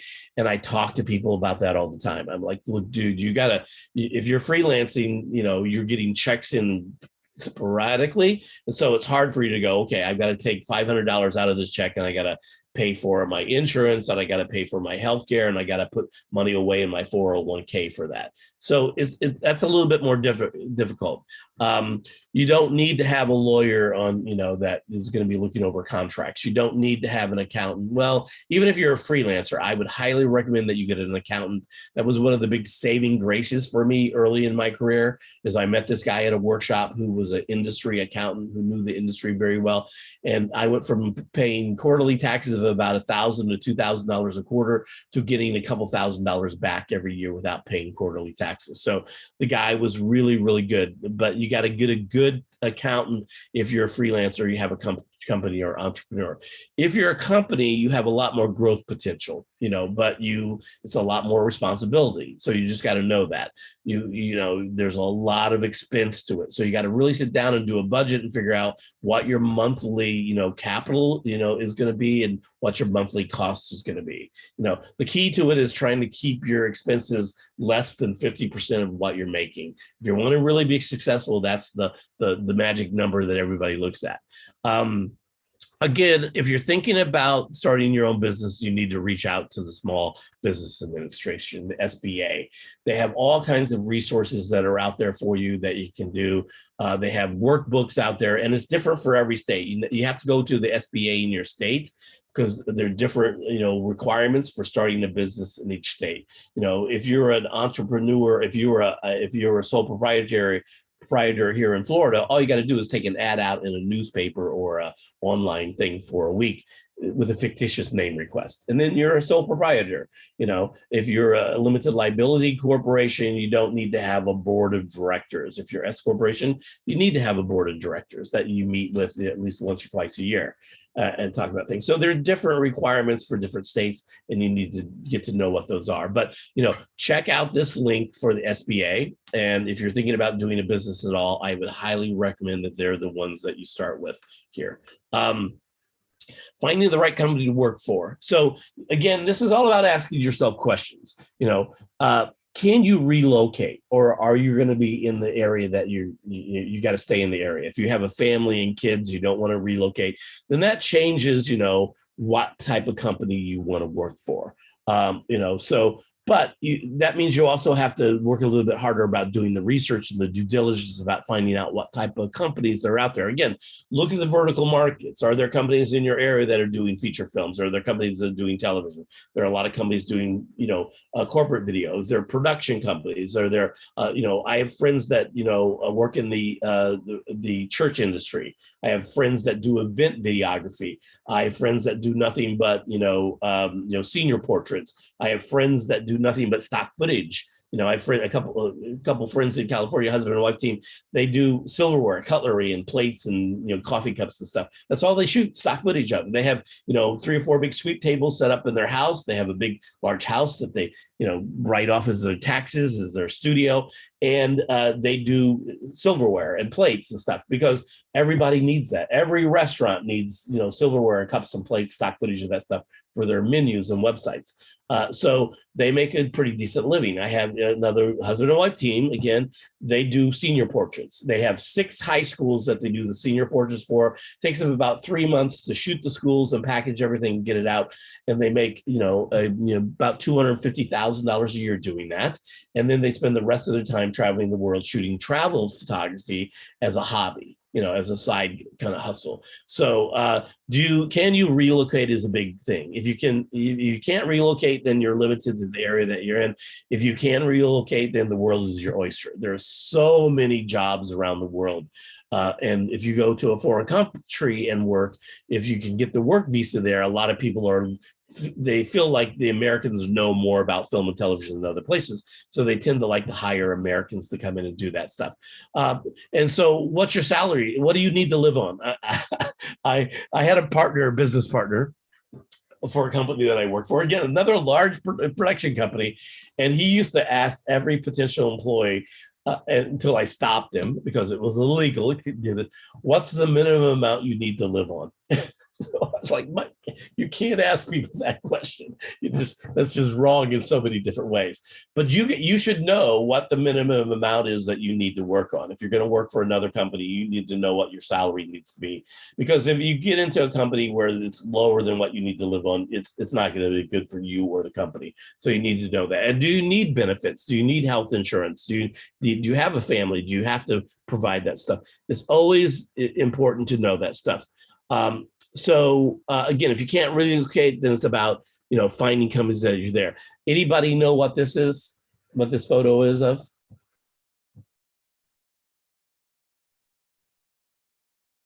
Albuquerque something. Yeah, it's a brand new studio that Netflix just built in Albuquerque, New Mexico, to do most of their productions at. It's incredible. So Albuquerque, who would have thought? So you don't have to live in big cities. I mean, obviously Atlanta's really hot right now, Chicago, New York, Los Angeles, obviously. Seattle has a big film market. Houston, fourth largest city in the United States, has a pretty big film market. But places like Austin, Texas, or Albuquerque, New Mexico, or Raleigh, Durham, North Carolina, Cleveland. It's another way. Columbus, Ohio, has this big resurgence and production going on there right now. So there's lots of different things going on there. If you look at cities like Clearwater, Florida, Clearwater, Tampa, St. Pete. We don't have a film, incentive or tax incentive program here in Florida. So that's why Atlanta has become so popular and Florida hasn't. Georgia has, because they have a film incentive program and stuff.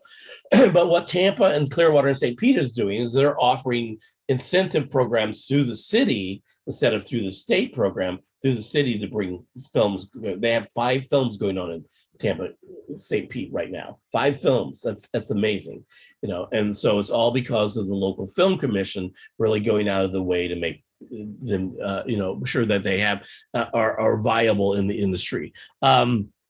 Again, if you can relocate, then you need to really be shooting for your the high end of that. Sanford, Florida. Roger, you're in Sanford, Florida, and I just saw something yesterday about a new production studio in Sanford, Florida, which kind of blew me away. I'd never heard of. So there's all kinds of stuff. You just have to look out there and see what's going on in the area. And of course, if you're in Sanford, that means you're not far from Orlando, and that means you're not far from Daytona and Cape Canaveral. In Cape Canaveral, there's a ton of stuff going on over there. CCI just built this brand new high-end production truck, and there's a Cut Above Productions, and there's all kinds of stuff. And of course, in Orlando, there's lots of different things going on here all the time. But if you can relocate, then you should be thinking about, what's your dream job? Don't, fly high, little piggy. I did this great book with Christy Yamaguchi, wrote this children's book called Fly High, Little Piggy. And, she was great about it. She was like, I want everybody to kind of have that sense of, I'm going to shoot for the stars, And so I always say to people, I grew up in a little small town in Indiana, but went to school at Ball State University in Muncie, Indiana, a little small school. And when I got out, my goal was to do an animation internship with Disney. That I was shooting high, and unfortunately Disney shut down their animation internship program because they were opening up parks in Asia. But I got offered an internship with Hanna-Barbera and another one, and I just didn't want to work for Hanna-Barbera. So, but I was shooting high. I wasn't going like, okay, I'm in, Muncie, Indiana. I'm going to work for a local production company. I was like, I'm moving to LA and I'm going to work for a big production company. So if you can do that, that's great. Again, that resource guide has lots of different places to begin to search. Start with Production Hub, and we're going to talk about Production Hub here in a minute. I just want to go through a couple little things. How we doing on time? Oh, we're almost there. Okay, so I talk about this all the time in my class. If you really want to accelerate what your brand and your style and your voice is, there's one thing that you need to know, and that is you need to be emulating other people's work that you really, really like. If you go out and you talk to any visual artist and say, who influences you, they won't give you one name, they'll give you like multiple names. And if you go and look at those artists' work and then go back and look at the original artist's work, you're going to see that a lot of the things from the artists that inspired them made their way into the original artist's work. And that organically, naturally happens all the time. And so if you understand that concept, if you just understand that one concept, that's how you develop your style. You look at other people's work that you like and you go, oh, I love this. I love the lighting on this. I love the framing on that. I love the way they use color on this. That organically, naturally starts appearing in your work. And that's how you develop your style. That's how your style is developed. So if you understand that concept, then you can accelerate that process by only going out there and looking at really great work. Again, it's a matter of going back and being able to research and look and find really great looking stuff only. Don't, I say to people all the time, don't go out and find mediocre images you're trying to emulate, because you're going to come away with mediocre looking shots. Find the best looking shots you can find and try to emulate that shot. You may not be able to emulate it exactly, but don't give up on the shot. It's like, don't give up on the search queries. Don't give up on the shot. I go back and reshoot things 4 or 5 times. I go to different locations 5 or 6 times during the year just to see what it looks like during that year. I've tried doing specific things like astrophotography. Took me forever to master. I went out and shot it and shot it and shot it and shot it and was never, ever happy with it. But I didn't give up on it. I kept going back and trying it over and over and over again. So that's what it's all about. Go out there and really find great looking work. If you're going to do time-lapse photography, go out and find the best looking time-lapse you can find. Emulate that. If you're going to do portrait photography, go out there and find the best looking portrait. If you're going to do product stuff, if you're going to do commercials, find the best commercial directors out there and look at their work. If you want to do feature films, sign up for every feature film DP's Instagram account that you can find, or the Twitter account, or their Facebook account. If you're going to do, food photography, look at the best food photographers out there. Emulate their work. That's how you're going to get really good at it. And so that's really one simple tip that if you understand that, it's going to really make a big difference in the way you do that. Let's talk about passive income streams here, and then we'll go open it up for questions here. So I have these 6 that you need to talk about and think about, and you need to be thinking about this, and you may not go, you may I go, already have a YouTube channel. yeah, well, that's great. And so are you monetizing that YouTube channel? Have you gone out and are you doing, are you getting paid for doing it yet? I only have like 36 subscribers. So. Yeah. So you need to learn how to monetize that. And we'll talk about that here in a second. So stock footage. Again, if you get the camera, this is a high-end digital camera. The FS5 and the FX6 is great cameras to shoot stock footage with. And so do the research. Again, we're talking about doing research. When we talk about doing research, go out there and look at articles on trends in stock footage. So we call it the shotgun effect. If you go out there and just shoot a bunch of stock footage and think, oh, I'm going to upload this and, they're going to buy it. That's not how this works. What you need to do is go out there and look at the trends of what's selling in terms of stock footage. Anybody know what the #1 stock footage image is that's sold? It's a girl behind a desk with a keyboard and a ear pad on, a little phone pad on. That's the #1 selling stock footage photo of all time. But there are trends. Right now the big trend is nostalgia and wellness and self-help and self-wellness and mental health. And there's that. And so ageism is a really big thing right now. This is why I posted this on here. This is one of the top selling stock footage shots on Palm 5. Get to know what the stock footage companies are. Go out. There's a list in that the DC resources. There's a whole list on there. Go in and sign up for those stock footage companies. Every one of those stock footage companies offer free stock footage every month. Usually one stock footage, but it's usually 4K or 1080. And so I download probably 4 or 5 free pieces of stock footage every month from these companies. That would normally cost me a couple $100 each. So, get to know who they are, start looking at, people who are out there. All of the stock footage companies have blogs. They all publish like trends every year. Here's the latest trends that we find every year. Here's the stock footage that sells. And we'll talk about stock footage here in a minute, a little bit more, but stock music, graphics, animation, and sound effects. If you know how to play the guitar, you know how to play the piano, you can do very simple little, they're called tags or stings, little 3 to 10 second little stings of just music. I forget, Rolling Stones did the original AOL thing. I forget how much they got. It was millions of dollars they got paid for doing that little, 3-second little chime thing. So there's a lot of money to be made in that. Let's lookup tables or picture profiles. So lookup tables are really big right now. If you go on the internet and to just type in lookup tables for sale, you'll see thousands of them, and they're really simple to do. They're just text files. Once you don't have to know a whole lot about it. There's actually apps out there that will let you create your own text files. You just go in and play around with it and say, okay, well, that looks really good to me, and so I create my own LUTs. I create my own picture profiles when I shoot.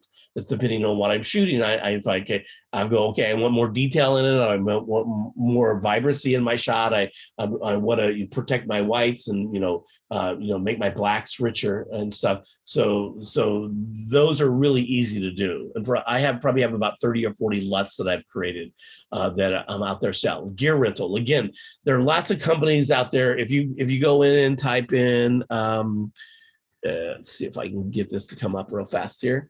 I'm going to type in freelance gear rental.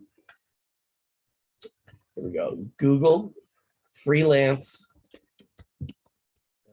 gear rental.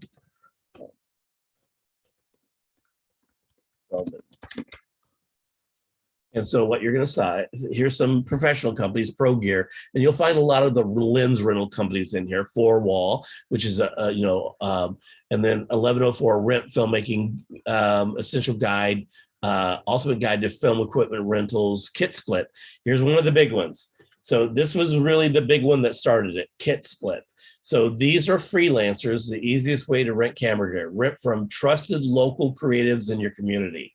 So this is a grassroots equipment rental company. So if you have the FX6, now you got to be careful. You got to, they have to have insurance. And so you're giving somebody your gear. And I would not probably recommend doing this while you're still in school. But once you get out of school and you don't have to have your gear for assignments, then you have a little bit more flexibility. But there's 4 or 5 companies out there like Kit Split that you need to be aware of, that you can actually make money by renting out your gear when you're not using it. Workshops, courses, and training videos. We've all seen this all the time, and so again, there's that whole database of these in here. But if you look at full-time filmmaker, and these can be very specific. Parker Walbeck, I couldn't remember his name before, full-time filmmaker. So let's go in here. Let's see, let me log in. RD Baker, it should remember me. It's not letting me log in. I'll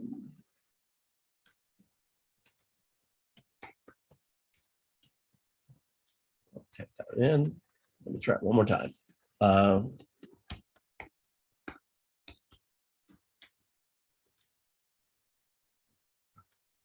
For some reason, it's not letting me log in here. I was just logged into it today. But if you look at the workshops on here, I mean, let me just go back to him, get out of login here. Full-time filmmaker. He has a lot of great stuff on here. He's a young filmmaker. A lot of the stuff, I listen to stuff and I'm like, yeah, that's a tough one. I probably wouldn't be doing that. You can browse the workshops on here and you can see he's got equipment, technical 101. He's making a small fortune doing this. He's got a staff of about 15 people now. He started out with just him by himself. And he's been able to, parlay this into getting people to give him equipment at discounts and stuff so that he can highlight it on his show. Again, the equipment thing is a really big thing. If you look at some of the bloggers like Peter McKinnon or Casey Neistat or, Matt Hoopla or, there's Darius Britt, all those guys, they make all their money by, getting people to send them the gear and then they demo the gear and then they get feedback on that. And they have what's called ancillary deals with people like Amazon and B&H Photo and people that are in the industry, that if somebody sees a piece of gear on their website and they follow the link from that website and go to the B&H or Amazon and buy that gear, from that link, then they get a percentage of the sales. It's a very small percentage, but if you get enough people doing that, then it makes a lot of money. And there's a ton of these out there that I belong to. If you type in ZMed and look at their site, for example, these guys, this is all passive income for these guys. You produce it once and you continually make money off of it. That's not ZMed. ZMed.com. These are the guys that, what they did was okay, let me see if I can get into this. Training video tutorials. These guys took things that were already out there that people were using. For some reason, I'm not. Let me see if I can find it on the list of things. If you look under training things, you'll see that. Where'd my list go?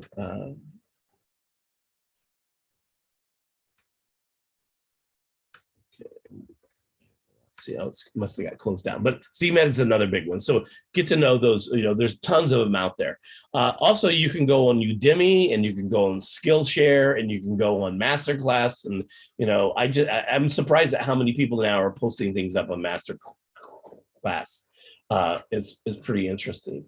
Yeah, so it was talking about Jason was talking about astrophotography on here.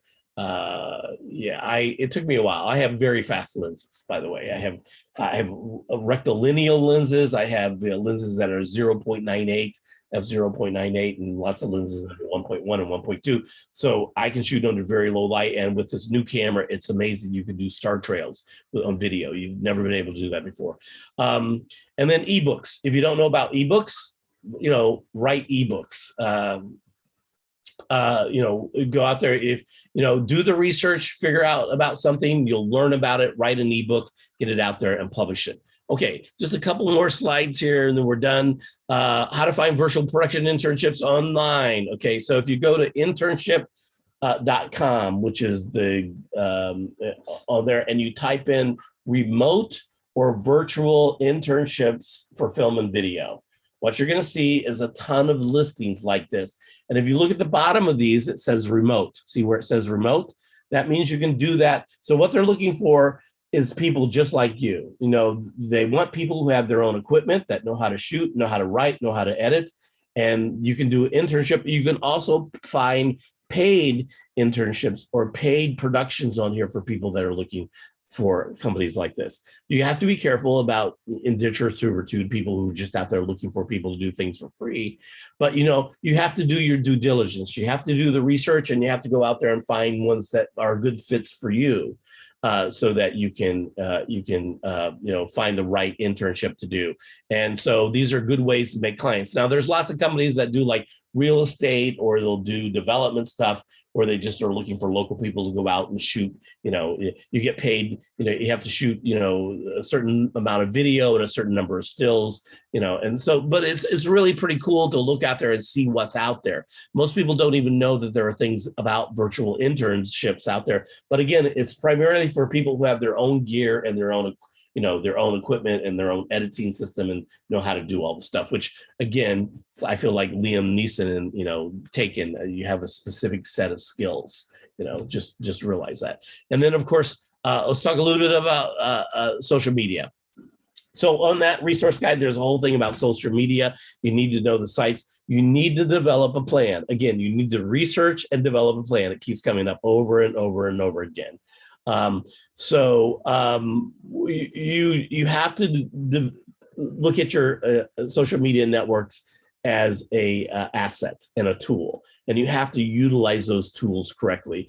You need to create a social media site to figure out what sites you're going to be on based on the demographics of that site and who you're trying to go after. Obviously, the amount of monthly active users is really an important thing to think about there. And then you got to create assets for those that we call it feeding the monster.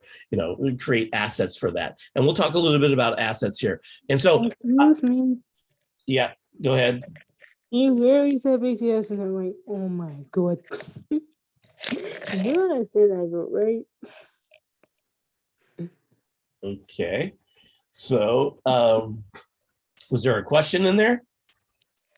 Like, you do not understand that group, right? That group right there, number 3.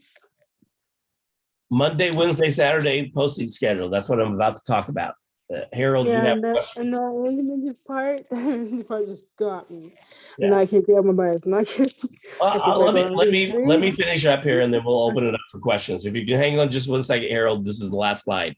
So, so what I talk about here Monday, Wednesday, and Saturday. I went to a Mashable conference about 4 or 5 years ago, and it was kind of an eye-opening conference for me because they talked about, you know, when to post during the week. You know, so if you're doing a media network, if you have Twitter, Instagram, YouTube, Facebook, you know, Pinterest, LinkedIn, let's say you have those 6.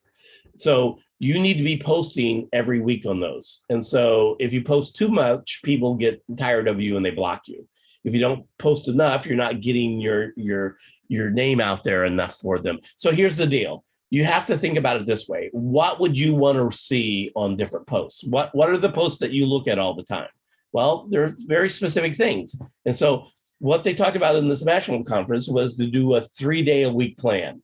So on Mondays, you post an informational bit of things that you find. Again, if you're going through and you're, you know, looking at all the stuff that you get through your email, if you set up that email account with all those top 50 websites, then on Monday, you find a really good article on something or a new piece of gear or a new technique or something, and then repost that on your social media sites on Mondays. So that way somebody is getting information that they can use when they look at it.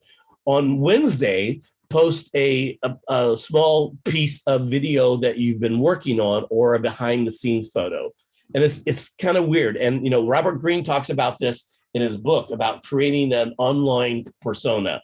You know, people don't know who you are. They only know who you are by your social media accounts or your website or your portfolios. So that's, you have an opportunity to create an online persona of who you want people to think you are. So, and here's this really interesting thing that I want you to try. So every Wednesday from this point on, post a little clip that you've been working on or post a behind the scenes photo that you've been working on. Within the first month, you're going to have people saying to you, man, you're busy. I see you posting stuff all the time on, even though you're only may do 1 shoot a month and you're posting that same behind the scenes stuff on there, you know, one time, people are going to look at it. They're going to go, we're really busy. If you keep that up for 2 months, you're going to have people going to you, God, what are you doing? You're shooting all the time. You know, you must have a lot of clients doing that. By 3 months, they're going, I need to be working with this guy. This guy is doing stuff all the time. And it's only that you're posting one thing a week on those social media sites. You know, that's it. So it's this like amazing phenomena that happens that if you continually post something every Wednesday on there. So it's kind of mind blowing. And then on the weekend, post something light, something funny, something uplifting. And you see these all the time, memes or interesting stories or, you know, heartwarming stories about somebody who's gone out and did a video for somebody that changed their lives. Those are the types of things that you want to be posting. Now, if you have multiple, you know, sites that you're posting to, you can post them all at once, or you can cycle those. You can change them up. So every Monday on one site, you post the instructional thing. And then on another site, you post the behind the scenes stuff. And then on another site, you post the inspirational stuff. So you can spread that out so people are seeing different things. But what you're doing is you're keeping your name in front of people and you're giving them stuff that they want to look at instead of just crap that you're out there posting. So you got to really be able to look at that. Again, look at the DCBS resource page for my tips on how to do that. There's a whole thing in there that I walk you through there. So that's what I mean by Monday, Wednesday, Friday. Okay, so that's it. We've gone through a lot. Anybody have, I'm going to open it up for questions. So open up your mic and just talk to me if you want to talk. You do not understand VGS, right? I'm sorry, I didn't understand that. You would literally mention my favorite group on that. Like, oh my God. So who's on the fourth, based on your I have a previous question. make one there, sure, one. Yeah. Hold on, well, let me answer one question on here. Nate, you're talking about you're starting DCBS on the 4th. Are you just starting in month 1, Nate? let's see here, month one. Okay, so yeah, you're not going to do you're not going to get you're going to do your first thing that you're actually going to be shooting is going to be you're going to be doing storyboards, intro to film and television, and then you're going to actually shoot that. You're going to shoot an interview in intro to film and television, intro to post production, and then you're going to edit that and kind of put it together in the portfolio one, and then you're going to get your camera package in month 10 in my class, and you're going to start shooting in my class. You'll shoot a project every week, and then in portfolio 2 you're going to start writing a short, and then you're going to be doing that in fundamentals of production 102. You're going to be shooting and editing that, and then in portfolio 3 you're going to be starting to work on a short documentary, and you're going to go through that in the lighting class, and then the electronic field production class you're actually going to be shooting that, and then the post-production classes you're going to be editing that. Throughout the program you're going to be editing, but you really don't have anything for probably about 5 months until you get into intro to post. You're going to have history, you're going to have creative play, you're going to have psychology of play, and the history of film and television, and then English comp, and a couple other. So it's really there that you're going to do. But what I'm saying to you is use that schedule and really make sure that you are going out and shooting stuff on your own while you're doing this. I thought I opened this up. Hold on one second. Excuse me. Yeah, go ahead. Number 3 was my favorite. Number 3 is your favorite? Yeah, with the images part. Yeah. So good. Okay. Yeah. Orby, I've been watching your stuff you've been shooting with the FX6 Orby. It's phenomenal. So thanks for keeping posting that. Mr. Randy, can you hear me? This is yeah, I can hear you. Montez. Yeah. Oh, okay. Yeah, I'm trying to upgrade my equipment, and I've used this equipment, and I love the FS5, and I bought 2 new cameras. I bought the Alpha 7 III, and the Alpha 4, and I'm thinking about buying the FX3. Now, those are not DLR cameras, right? Those are just mirrorless cameras. mirrorless cameras, yeah. But the picture quality is amazing. It is. Those are really high-end cameras. And so here's my philosophy on that. You're still buying a digital still camera and shooting video with it, as opposed to buying a video camera and shooting video with it. So by the time you get like an FS3 and you get the microphone and you get all the accessories that you need to put on that thing, the FS3, by the way, is just the A7S3 in a titanium body. It's the same. Can you send me the link to the document? It's in the chat room. You can find it. There's posted twice in the chat. So go into the chat and scroll up and you can find that. I don't see it. But if you need me to send it to you afterwards, just post your, my email is rdbaker@fullsail.com, and just send me an email and I'll send it to you. So yeah, I'm glad you brought that up, really, and Montez, because it's really important for people to do this. I talk about equipment all the time. Obviously, as you can see, I have a little bit of a equipment problem, and so I own just a ton of gear. Like, I think I was checking the other day, I have 60 lenses. I have a Sony, 2 A6000s, A6400, an A7 S2, an A7R4, and then I bought my own FS5 for $1,000. It was just, I couldn't pass it by. And then, I have, a couple Blackmagic cameras, and I have a Evil One Panasonic. And so, I'm one of those people with a problem. And here's what I'm going to tell you from my perspective: only buy equipment if it's going to do a couple things for you. And so I didn't have time to talk about this, in the workshop, but if it's going to help you do your job better, is how I look at it. And I always look at everything as I need to pay for that in 6 months. If I can't pay for a piece of gear in 6 months, I'm probably not going to buy it. You have to have a return on investment on the gear, because camera lifespan these days is only about 1.5 years. My first video camera I bought, I think, like I said, I paid $45,000 for one of the original beta cams from Sony, and then $20,000 for the lens. It lasted me for about 6 years. Today, that's not true. About every year and a half now is when cameras get replaced. Back then there were, I think, 23 or 24 cameras released every year. Last year, there were over 630 cameras released in 1 year. So it's totally different. And the quality level is different. But again, you have to weigh out whether or not you're getting a still camera. Now, it depends on what you're going to do with the FX3. For example, if you're going to put that thing on a gimbal and use it on a gimbal all the time, then yeah, that's a good, better camera. So you have to kind of think about that. So down the road, if you have questions about any gear, just reach out to me and I can really kind of point you in the right direction. You're going to find Michael Hanley, who teaches Portfolio 2 and Fundamentals of Production 1. He's got an FX3. He bought an FX3. So we have a couple staff members who have them as well. Okay, yeah, I'm definitely looking forward to getting it. If I can find it, I did shipments, they're hard to find now. I mean, Best Buy is every sold out, so I'm just waiting for that shipment to come in. At least try to see how to do it, and then if I don't like it, then I don't see nobody return it. Yeah, try to find an FX6. Because we are buying so much FX6, Sony's having a hard time supplying everybody else. So I have friends that have had the FX6 ordered for 6 months and can't get it, and that's because we're buying so many of them. Can we get it for y'all? Yeah.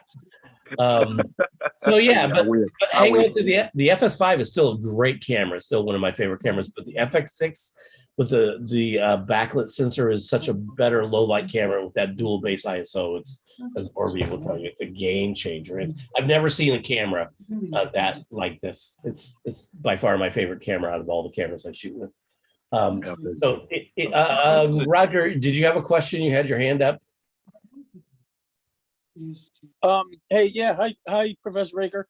Good. How are you doing? Good to see you again. Doing good. Yeah, I think it's been about a year and a half, 2 years since I left your course. I went on to another course. I just finished up about a month ago with the Masters in Public Relations at Full Sail. So great. And I wanted to when you were talking about raising money. One thing that I like doing is on Facebook. I sometimes buy little knickknacks and stuff, and I came across this one wireless mic system from a company called Tech Magnet. And so I emailed them and I said, hey, I love your product. And everybody's asked me about it. So I asked them, I said, I'd like to be an affiliate for you. And they sent me a code and stuff like that. And so if anybody buys them and puts my code in their discount, they get a 10% discount and I make 10% off the sale too.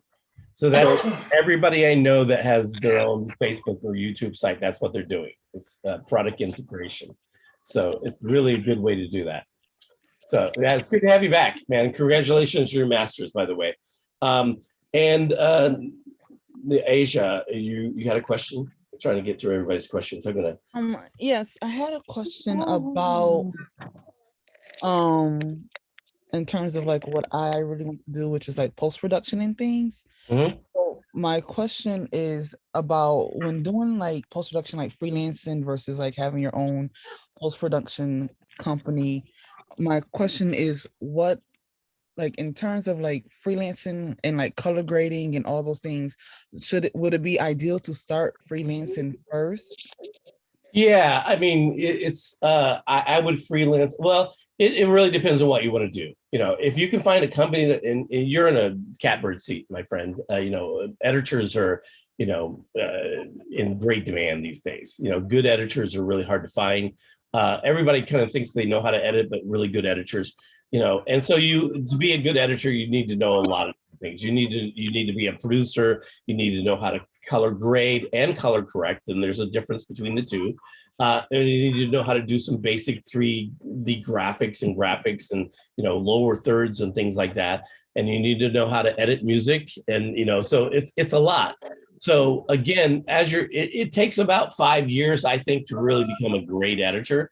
And so during that time, then I would try to get a job working with somebody. So you're editing every day, so that you're actually doing something every day. As a freelancer, you may edit 2 or 3 times a week, but if you're on staff, you're editing every day. So I would probably recommend that you go the opposite route. And then on your spare time, if you're working for a company, freelance in your spare time on the weekends and nights, editing other projects, and then, build up a database of clients and kind of get your skill sets up and going, and then make that jump into freelance. I have a lot of friends that are freelancers that do very well.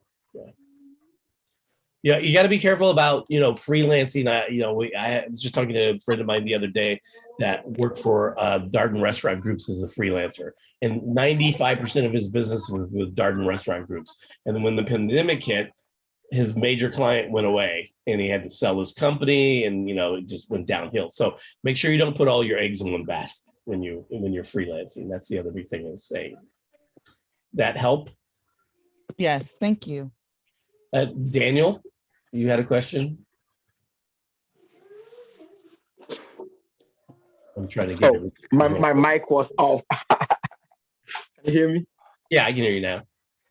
Okay, so I wanted to ask if you ever work with raw footage, because as of now, I cannot shoot raw because I have the A7 III and the FS5.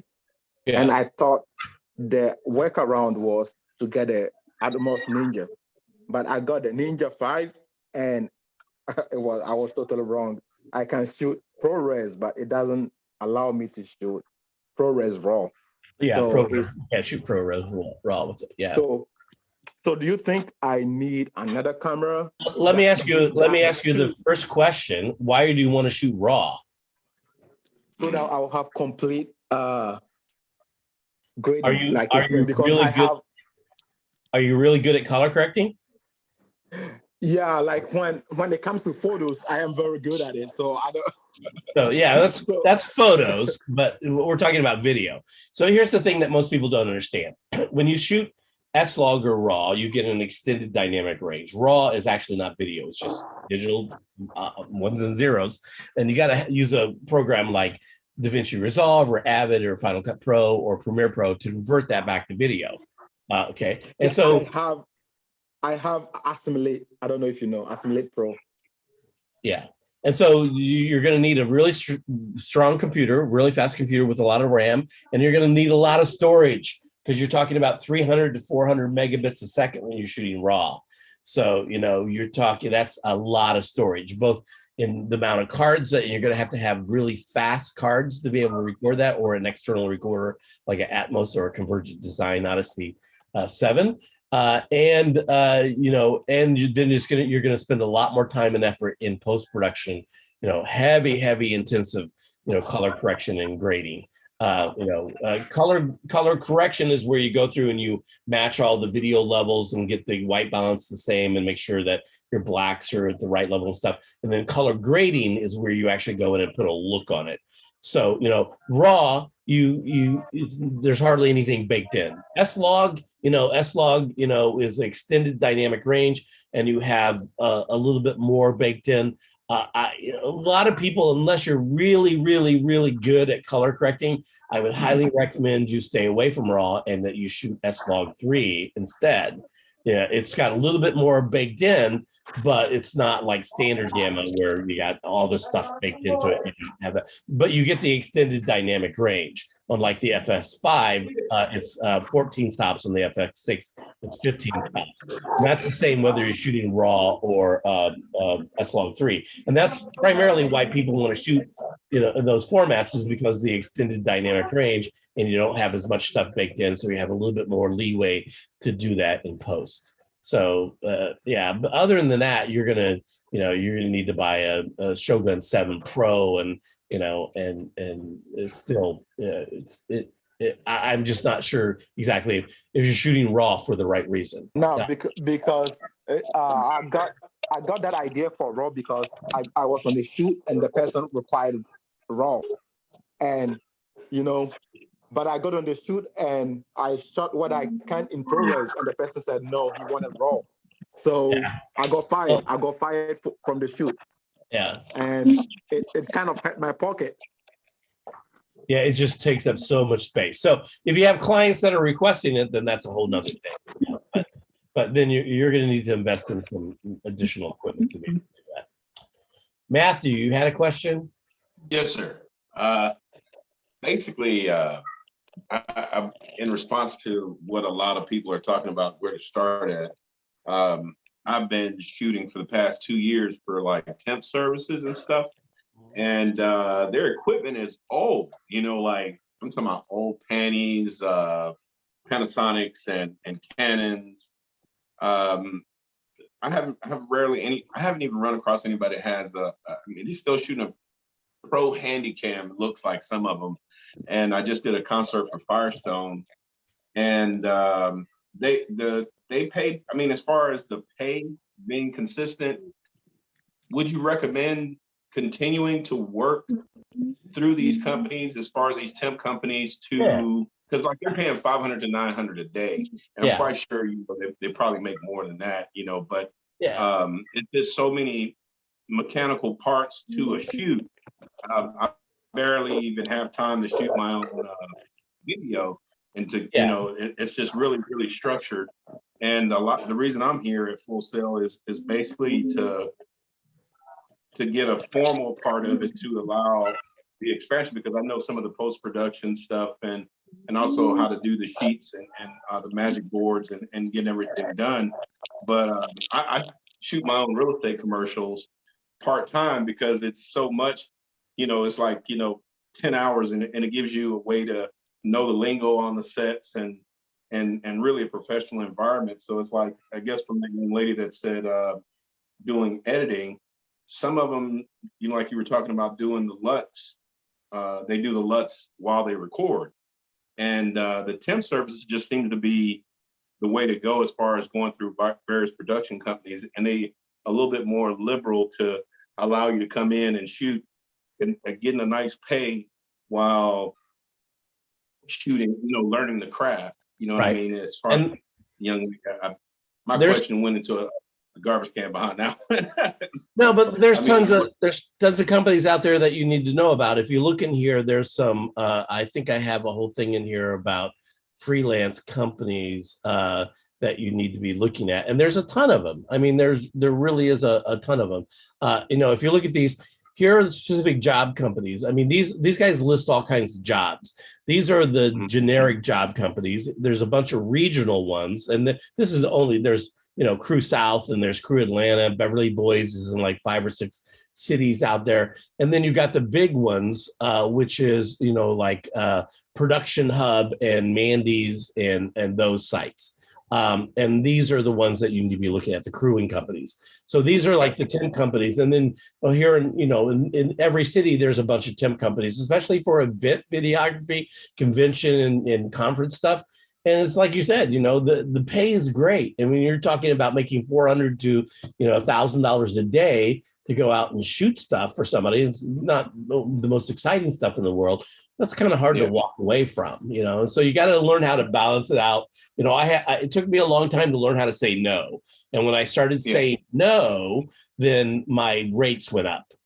That's it. My rates really went up. They're making like $1,000 a day. And I'm pulling 500 to 9, but they will now it's the Corona shot records on the job site. So if you don't have a Corona shot record, they just say nah, and then they're getting paid $1,500 to say no. And I'm like, man, I can't turn down that money. Let me, These are the big ones. If you don't know about these companies, look at these companies: Crew Company, Crew Connection, Cruise Control, DC Camera Crew, Media Central. These are the big guys. When I worked for Adrenaline there, we did Cruise Control and Cruise Connection and Crew Star out of Philadelphia. Those are 3 of our big clients, and we did easily $1 million to $2 million a year in production with those guys, just with those 3 companies. So they're looking for 2 and 3 man E&G EFP crews to go out and shoot. And they have tons and tons of clients. So there's. Well, I noticed that soon. I don't mean to interject, but as soon as I started going to school at Full Sail, I went from 500 to 900, and the average Full Sail student was making from 900 to 1,500. Well, if they graduated a day, working through those agencies. And I'm just like, it's funny. I mean, I'm in my first year, and it's just hard to turn down the money, you know, because it just keeps coming. Yeah. You know, I over the years you develop, people joke with me all the time. I have a 3 red flag rule. I ask a bunch of questions. If there are 3 red flags get thrown up, I don't take the job, you know? But that served me well over time. But when I first started out, I took every job that anybody offered me. It didn't matter what it was. I just wanted to do it, you know? So, but you can get burned out doing that. So you have to be careful about burnout, especially when you're a freelancer. You know, there's 2 bad parts of being a freelancer. One, not having enough jobs work to keep you, you know, living, and the other one is having way too much work where you have no free time at all. So yeah, that's it. Okay, so we're kind of out of time here. It's been 2 hours instead of hour and a half. I appreciate you guys coming out, and thanks for being so patient with me. Make sure you have downloaded this, you know, the resources there. A lot of great resources there. We didn't get through half of it that I wanted to go through on those things. So just go through and make sure you look at these. There's some great websites on here, you know, best film companies. There's a list of all the cable companies, a list of all the PBS companies in here. If you go all the way down here at the very bottom, there's these must-read free resources. I just want to point these out. The Frame.io workflow, if you haven't looked at that Frame.io workflow, it's phenomenal. It takes the entire production process from distribution, from conception all the way through distribution. It's amazing. And then the Film Crux, the ultimate free resources for filmmakers. Really, this is kind of a newer one that came out. And then the one that I always tell every student they should read is the Production Assistance Pocket Handbook. This is the free PDF of it. You can buy the book for like 10 or 15 bucks, but this is the free version of that. If you ever want to go on a set and work, you know, this is the Bible that you need to read. It talks you through everything about, you know, the attitude you need to have and everything through, even through like walkie-talkie, you know, etiquette and set etiquette and stuff like it, safety, all that stuff. So it's a really good resource to have. Anybody else need the, I see Asia posted the resource guide again. You know, so again, and down the road, if you need anything, as you know, I'm always saying this to you guys all the time, just, you know, pick up the phone and give me a call if you need anything. You know, that's what we're here for, to really help you guys be successful at this.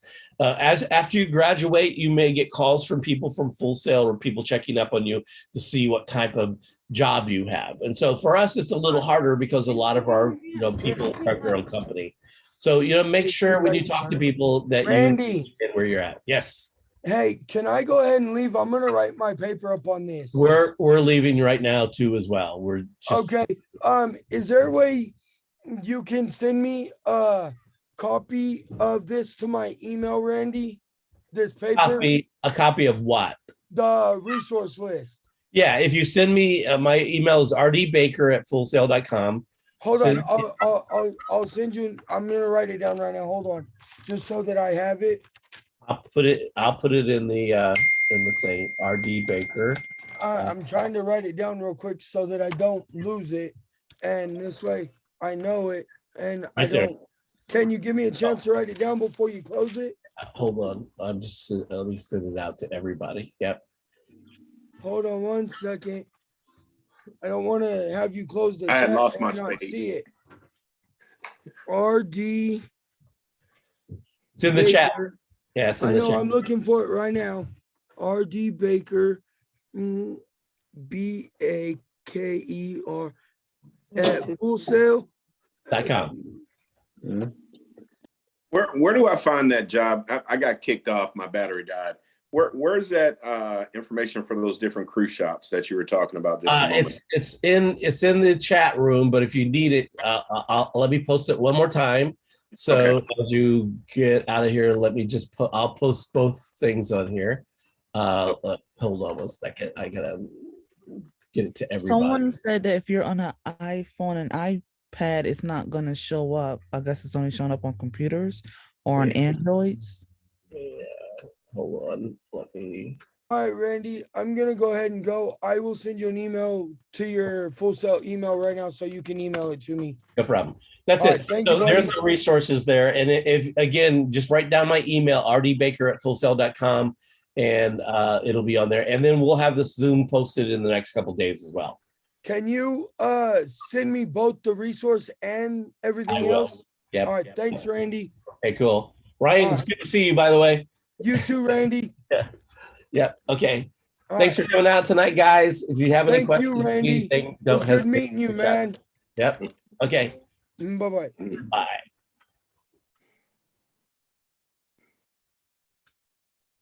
I just had a question. How about that light in the back there? Oh, I forgot to give the light away. Oh my God. Thank you for reminding me. So people who are still here, don't leave yet. Don't leave, everybody. So we're giving away this Westcott Learning Light. So let me just talk about this Westcott Learning Light for a second. You know, it's a pretty cool light. It comes with different gobos. It was developed by Scott Kelby with Westcott, and you can see the gobos. You come with several different gobos on here. It has a soft side, and it has a Fresnel side, and it has a hard side as well. So there's the diffuse side, and it does daylight, and it does tungsten. So let me bring this around so you can see tungsten and daylight. So it's Man, you got a lot of cameras. yeah, I own about 3,000 cameras. Yeah, this is Frankenstein right here. Yeah. So here's the question. So the first person who can answer this question gets the light. And if you email me your address and stuff, I'll send it to you. What is the name of our program director in DCBS? Oh, wow. That's a good one. You had Wow, that's the hard Bob one. Truitt. John Cyphers got it. Bob Truitt. That's it. good job, John. Robert Truitt. John got it. Great. Wow, Okay. wow. So that's very cool. So John, I'm like, dang, I couldn't get there fast enough. yeah, and John, you got my email address. Yeah. Man. Okay. So John, Yes, I do. just send me your address, and I'll get this shipped out to you tomorrow. Thanks, Randy. Good seeing you again. And for anybody else that needs to know, that light is like anywhere from like 50 to 70 bucks online. Yeah. So it's pretty cool. It's very affordable, and I use it a lot. I actually use 3 of them to teach 3-point lighting, but I just love the little gobos in here. It's a strong enough light, as you can see, that it puts a nice little shadow and stuff. And so is there a way to put like a link to the light or anything? Just yeah, I can. It's called the Westcott Learning Light. Thank you very much. Yeah, and you know, for 60 or 70 bucks, it's a pretty good deal, but you're not going to use it to light a lot. It's really meant to teach, you know, hard lighting, soft lighting, you know, the quality of light, and then the different color temperatures, and also how to use things like gobos in the lights. You know, that's it. If anybody is looking at buying lights, lighting has changed tremendously over the last year. So there's all these brand new lights that just came out that are really, really cheap, you know, compared to what they were just 2 or 3 years ago. You know, Aperture came out with a new Amaron series, and Nanolight just came out with a new series, and Gordox and Newer, and you know, all those guys came out with these new $150 lights that are just phenomenal single source LEDs. So yeah. So, Mr. Baker, I have to ask, I mentioned it in the chat box. Everybody's talking about their cameras and stuff. I got to have your opinion on the Ronin, DJI Ronin 4D. I love that camera. I've shot with it twice now. You know, and it's really pretty remarkable. But you know, here's the deal with that camera. It's like here's my philosophy on these types of cameras. If you're using a gimbal is a specialty tool. Okay, you get to do moving shots. It's a specialty tool. And so you know, the problem with that camera is that, you know, people are going to use it like and shoot everything with it. That's not how you use a gimbal. So it's really good. You know, it doesn't. There's 2 different flavors of it. There's like a $12,000 flavor and like a $6,000 or $7,000 flavor of it. You know, I tested out the new DJI lens, which is kind of interesting. It's carbon fiber and very light and really pretty cool. But for me, it would be great if you were like a Gordon Willis type who was shooting Godfather and using a 50mm lens on everything, or if you're like Roger Deakins who likes to shoot everything, like 1917 was shot on like a 40mm lens, you know, for most of the stuff. So that's where you would use it if you were going to use it and you were doing a lot of moving camera stuff. It's phenomenal technology. You know, Brent, the guy from Black Magic, is probably the most brilliant person I've ever met in the industry. The guy is like a futurist. He's, you know, the stuff that he's doing is phenomenal. You're gonna see, you know, you're gonna see Black Magic, you know, and DJI probably merge. Most people don't know this, but probably with the next year, you're gonna see Black Magic and DJI kind of merge together. Yeah. The one little thing about that Ronin that I loved so much when I was learning about it is the LiDAR for like autofocus and stuff like that. It's like a game changer for some of us. It is, you know, one man band type. It is. Well, what you're going to find with the new FX6 is that it has a hybrid focus now that beats pretty much anything, and it's a phase detection and it's contrast. Those two things, you know, together. Wow. So between those two, it's got the best autofocus I've ever seen. I've never said to anybody, "Oh, use autofocus on a camera," until I started using the FX6. But that's so are the new students, once they get to your class, that's the camera they're getting? We're getting FX6. We've been shipping it now for 6 months. Yeah. So I have the FS5, so I just missed out. You just missed out. But that, you know, that's the thing we talk about all the time. The FS5 is still a very viable camera. You know, it's still being used a lot. This is a time to buy FS5s if you're looking at getting a second one. I just bought one, the body only, for $1,000. You know, yeah, I found one at the pawn shop for $1,000 bucks. I snapped that up so fast it made the guy's head spin, I think. You know, but you know, it's still a great camera. Like I said, if you're in month 1, by the time you reach my class, 10 months, we'll probably still using the FX6. But camera technology, we've had 5 cameras in the 10 years of the program. And over the last 6 years, we've had 3 of those. So it was every 2 years. It's going to start being about every year and a half with camera technology changing. Right. We would still be doing FS5 as Sony was shipping it, but you know, they stopped manufacturing it so that they could sell the FX6. And gotcha. Now, unfortunately, we're buying so much of it, they're having a problem with the FX6 shipping to anybody else. So, well, good to know. I won't go out and buy that right away. Well, you won't get it right away, that's for sure. But you know, there's camera technology is going through the roof. You know, NAB coming back in April.